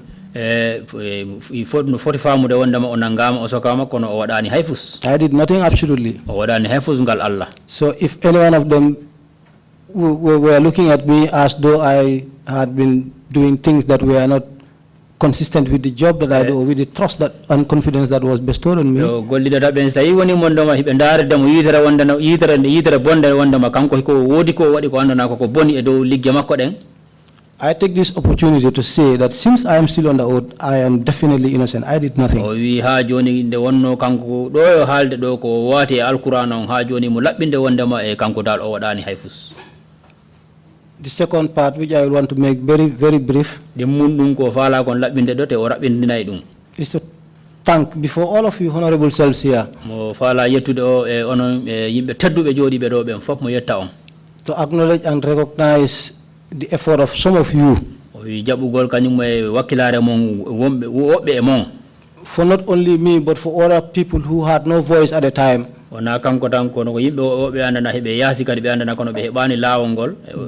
But they paved way to make voice for these people. kono ɓe heeɓi ɓe ƴetti laawol ngol pour ɓe yiya wondema ɓe yimɓe nannganoɓe ɓe caɗele maɓɓe ɗen e nanete. They stood for me and they are still standing for others where ɓe darani kelan te ɓe darani woɓɓe ɓen kadi at a time when nobody dared stand against Yaya Jammeh. wattu mo andandama hay goto alano toon jogiiɗo nden ɓernde noon ɓernde nden darano e daro no wiyono hino darano Yaya Jammeh ma hino weccindira konnguli e makko. I would like to thank the media. Fala yettude ɗo kadi ɗum woni journaliste ɓen windoɓe ɓen, particularly the Foroya newspaper. oy surtout ha ardi e dammal wiyetengal Foroya newspaper. The Fatul Network who published my case too. Kañum may Fatul Network ɓe andana ɓen kadi winduno ɓe sakiti e makko on.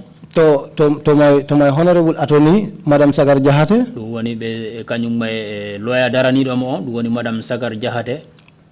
To thank them very much. Yettugol ɓe no feewiri from the bottom of my heart. Te yettugol ngol no immori hakkunde ɓernde makko nden ko laaɓere ɓernde woni ɓe yettirde. Not only from me but on behalf of my family who couldn't be here to say it themselves. Yettere nden kadi immorani ko kanko tan ko sengo makko tan no immori feccere ɓe ngura makko nden fof ɓe andana wonde ɓe fonno arde ɗo kono ɓe ronku arde pour ɓe jentino seedeyagal makko ngal yeeso commission on.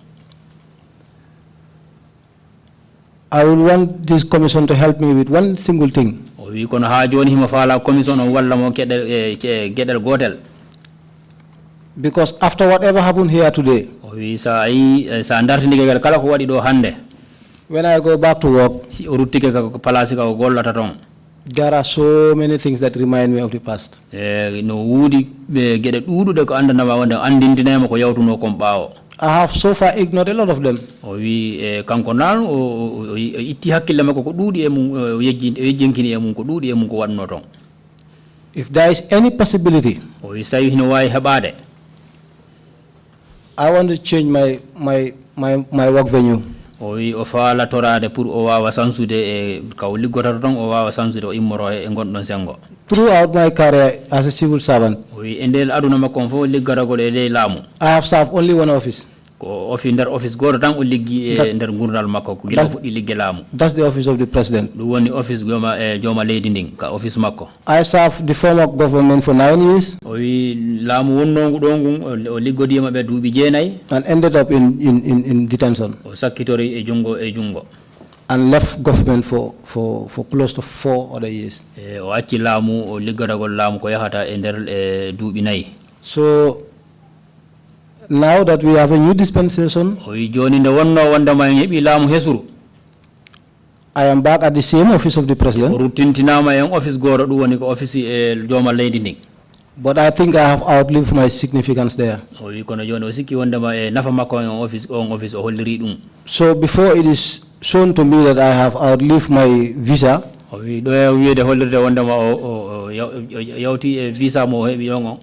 definitely I would like to see if I can move somewhere else. That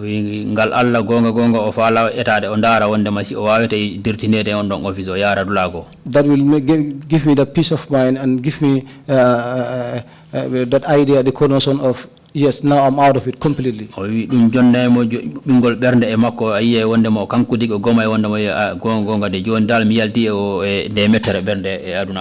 least for once. And with that, I would like to thank all of you for your time, and for those who are viewing us from everywhere for taking time to watch. I've received a lot of messages telling me that some have not even gone to work, they want to watch it themselves.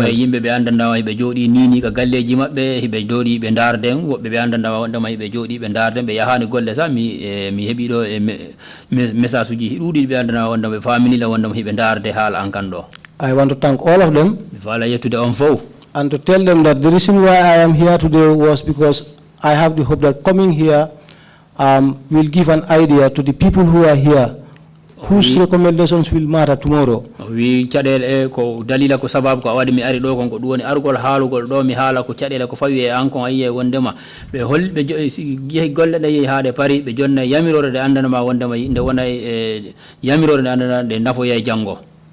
Recommendations that will guarantee that my son and my daughter at the office of the president without fear of being detained. Yamirorande andandama wandama jango makko ben kanyum sukabe makko ben kanyum miira makko be makko ben jango sibe hebi lawol al arskibe be o liggike on office kanko dika wonno gollude don ayye nafoyebe jango.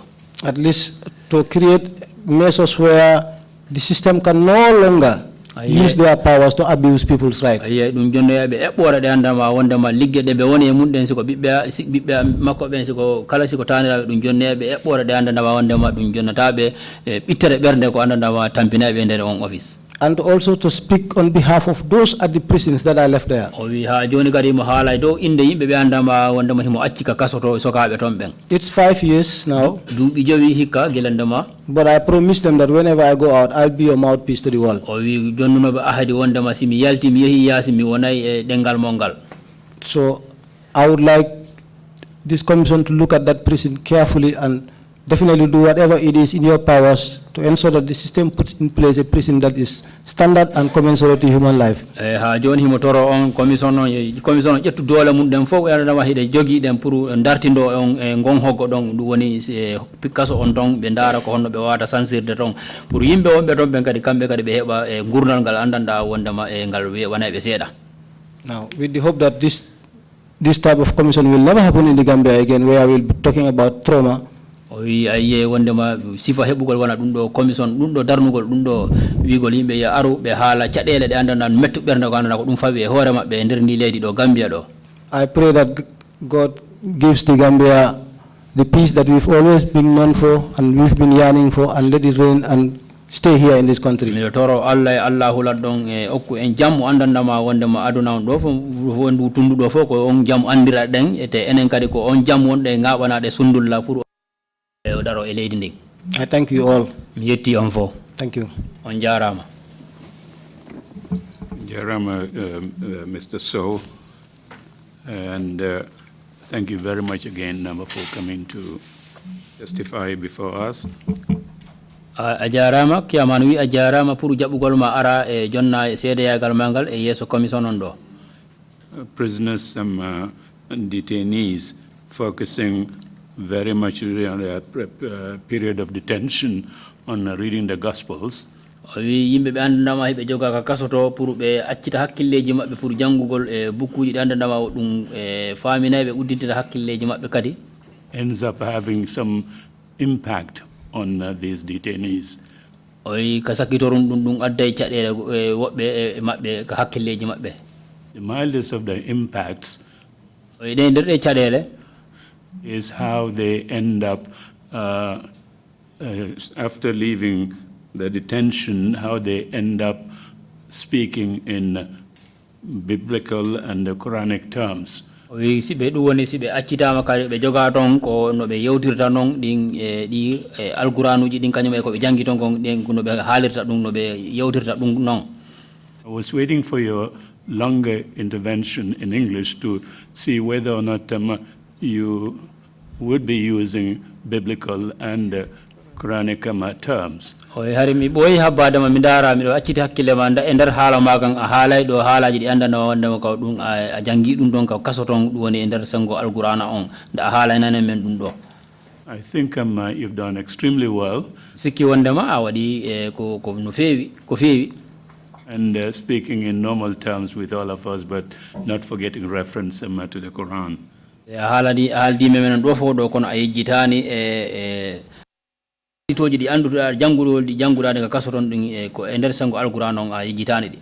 Just a quick story on that phenomenon. Tarika goro mo andandama wonde hino nandondire dum don.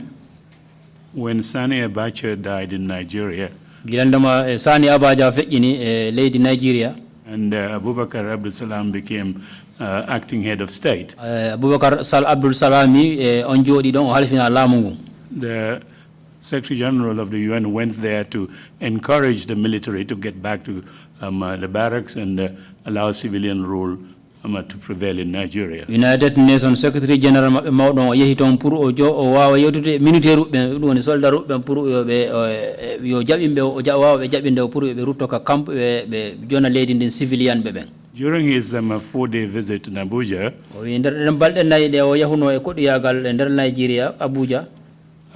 Chief MKO Abiola was in prison. Chief MK Abiola Abiola had claimed that he won the presidential election in Nigeria. Abiola we won the kanko ganyino wote wanno in Nigeria. The military locked him up. And he was in solitary confinement for several years. Solitary confinement do be. But during that visit of the Secretary General in Abuja, United Nations Secretary General Nigeria, the Nigerian Secret Service secretly came in the middle of the night Nigeria gardo be mabbe anda way be jogi gardu gangal gundoji din be Nigeria ton to take him to meet with Abiola.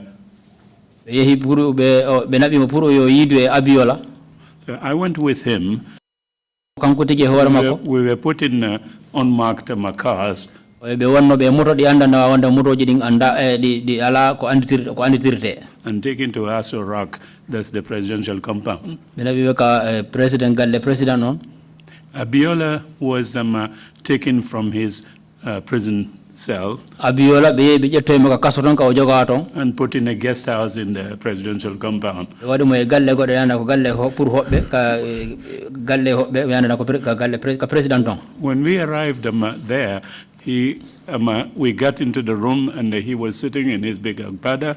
Gila be hewti don kambe tigi be tayi mo himo jodi ka suudu mako ton. And he was just saying to the Secretary General, your face is familiar, who are you? O Secretary General no United Nations Secretary General o mo wonda ma yeso ma gonno wa ini ko mindo anditi mo ko an woni hombo. And then he was more concerned about his health and his condition. Kono kanko nu hari o mijano ki fi angal cellal mako ngal kanyum no woniri don no kaso. But occasionally he would repeat his question, who are you, who are you? Kono ha joni himo rewto tan landagol Secretary General ko woni hombo. Because he said they didn't tell him who was coming. They just asked him to put on his agbada and said you're going to meet an important person. We sabu o wiano ko wonda ko hombo o woni hawrode e mum ko be mo wonda ma tan borno imo paroda borda yaade hawrugol e neddo monana ko neddo teddudo. Anyway, finally Anan said to him, Anan and SG of the UN. We kasakitoro noy gila yarno tan dum Secretary General United Nations Secretary General. He got up and shook his hands very, very hard. And then he said to him, what happened to the Egyptian? That's Boutros Ali. But in all these discussions with him, he said for the 3 years or so he had been in jail, he wasn't talking to anybody. The staff in the area would not talk to him. There was only the Bible and the Quran on his desk. So he read those 2 Gospels for years and several times. And throughout the conversation, he was just speaking in biblical and Quranic terms.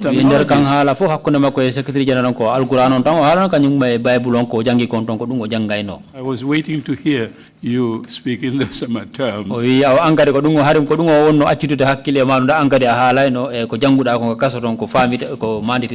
Sorry you had to go through so much suffering.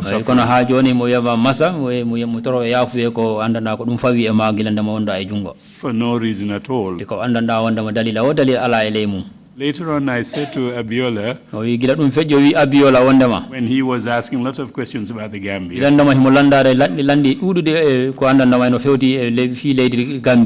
I said to him, I didn't hear you say anything about Gambia, how it's referred to in the Bible and the Quran.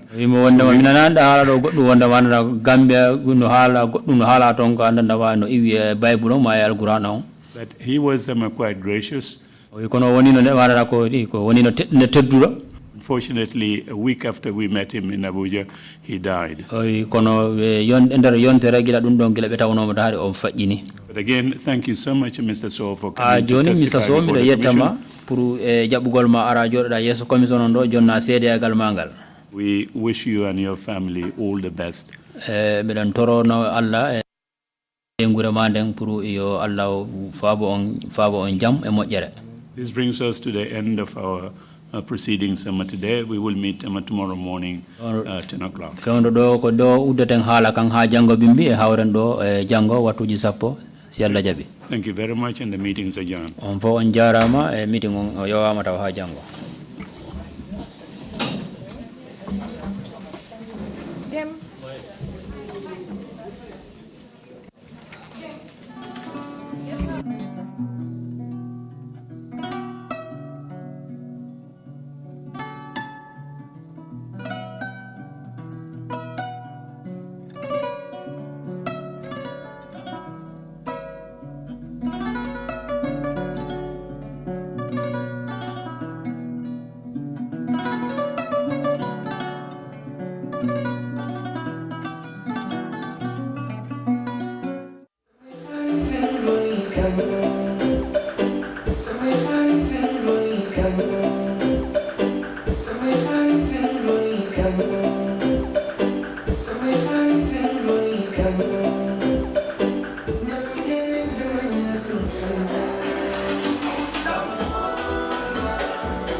ñoo ñëw ak yéen rek skincare plus nara jàkkaarloo ak yéen waxtaan ak yéen tuuti rek si suñu tube suñu baax emuñ rek ci ay diw waaye comme ni ngeen ko xamee rek dañoo yëngu ci ay tube te yënguwuñ nag si just any tube suñ tube bu nekk 5 star jesna la 5 star jesna mooy jesna bi gën a pire moom la ñoo tube palmaan bi gën a fort moom la ñoo liggéeyee buñ demee Bamako ñun duñ dem ci marché bi rek buub indi déedéet dañ leen a jox suñu specs ne leen nii lañ ko buggee nale lañ ko buggee fóot bi nangami fóot lañ bugga pour mu mun a set waaw cuubi skincare déedéet doo ko sol mu di la taxa all over the place ci gàttal ñun rek si cuub dara du doy day des not only dañoo cuub but bu la neexee ñu cuubal la ba pare nag ñawal la ñaw fi mu gën a setee nag rek la ñoo fulee ñetti ñawkat lañ am nañ ñawkati simple nga xam ne xoppati rek mbaa def sa taille basse def sa dagit def sa roba amul benn dawme am nañ koo xam ne moo ñoo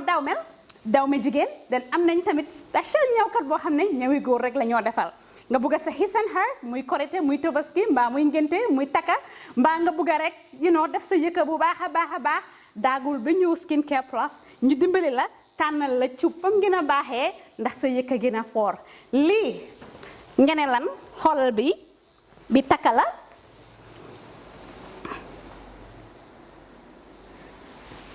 skincare fii la fu léegi yéen tey we're not all about skin we are skin care and the plus does come in so many different ways.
Cubantu wuñ de dañ cub bam saf-saf.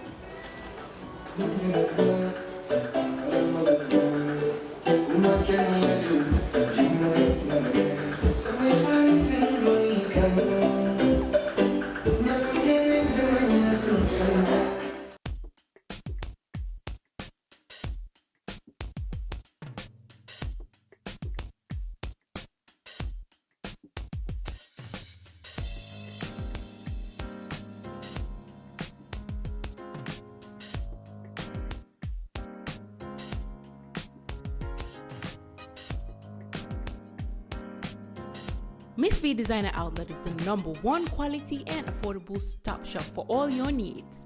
Get your evening dresses, suit and ties, office wears for both ladies and gentlemen, beach wears, sport wears, pure leather shoes for men, quality belts, bags, heels for all beautiful ladies, original perfumes, accessories, and a lot more.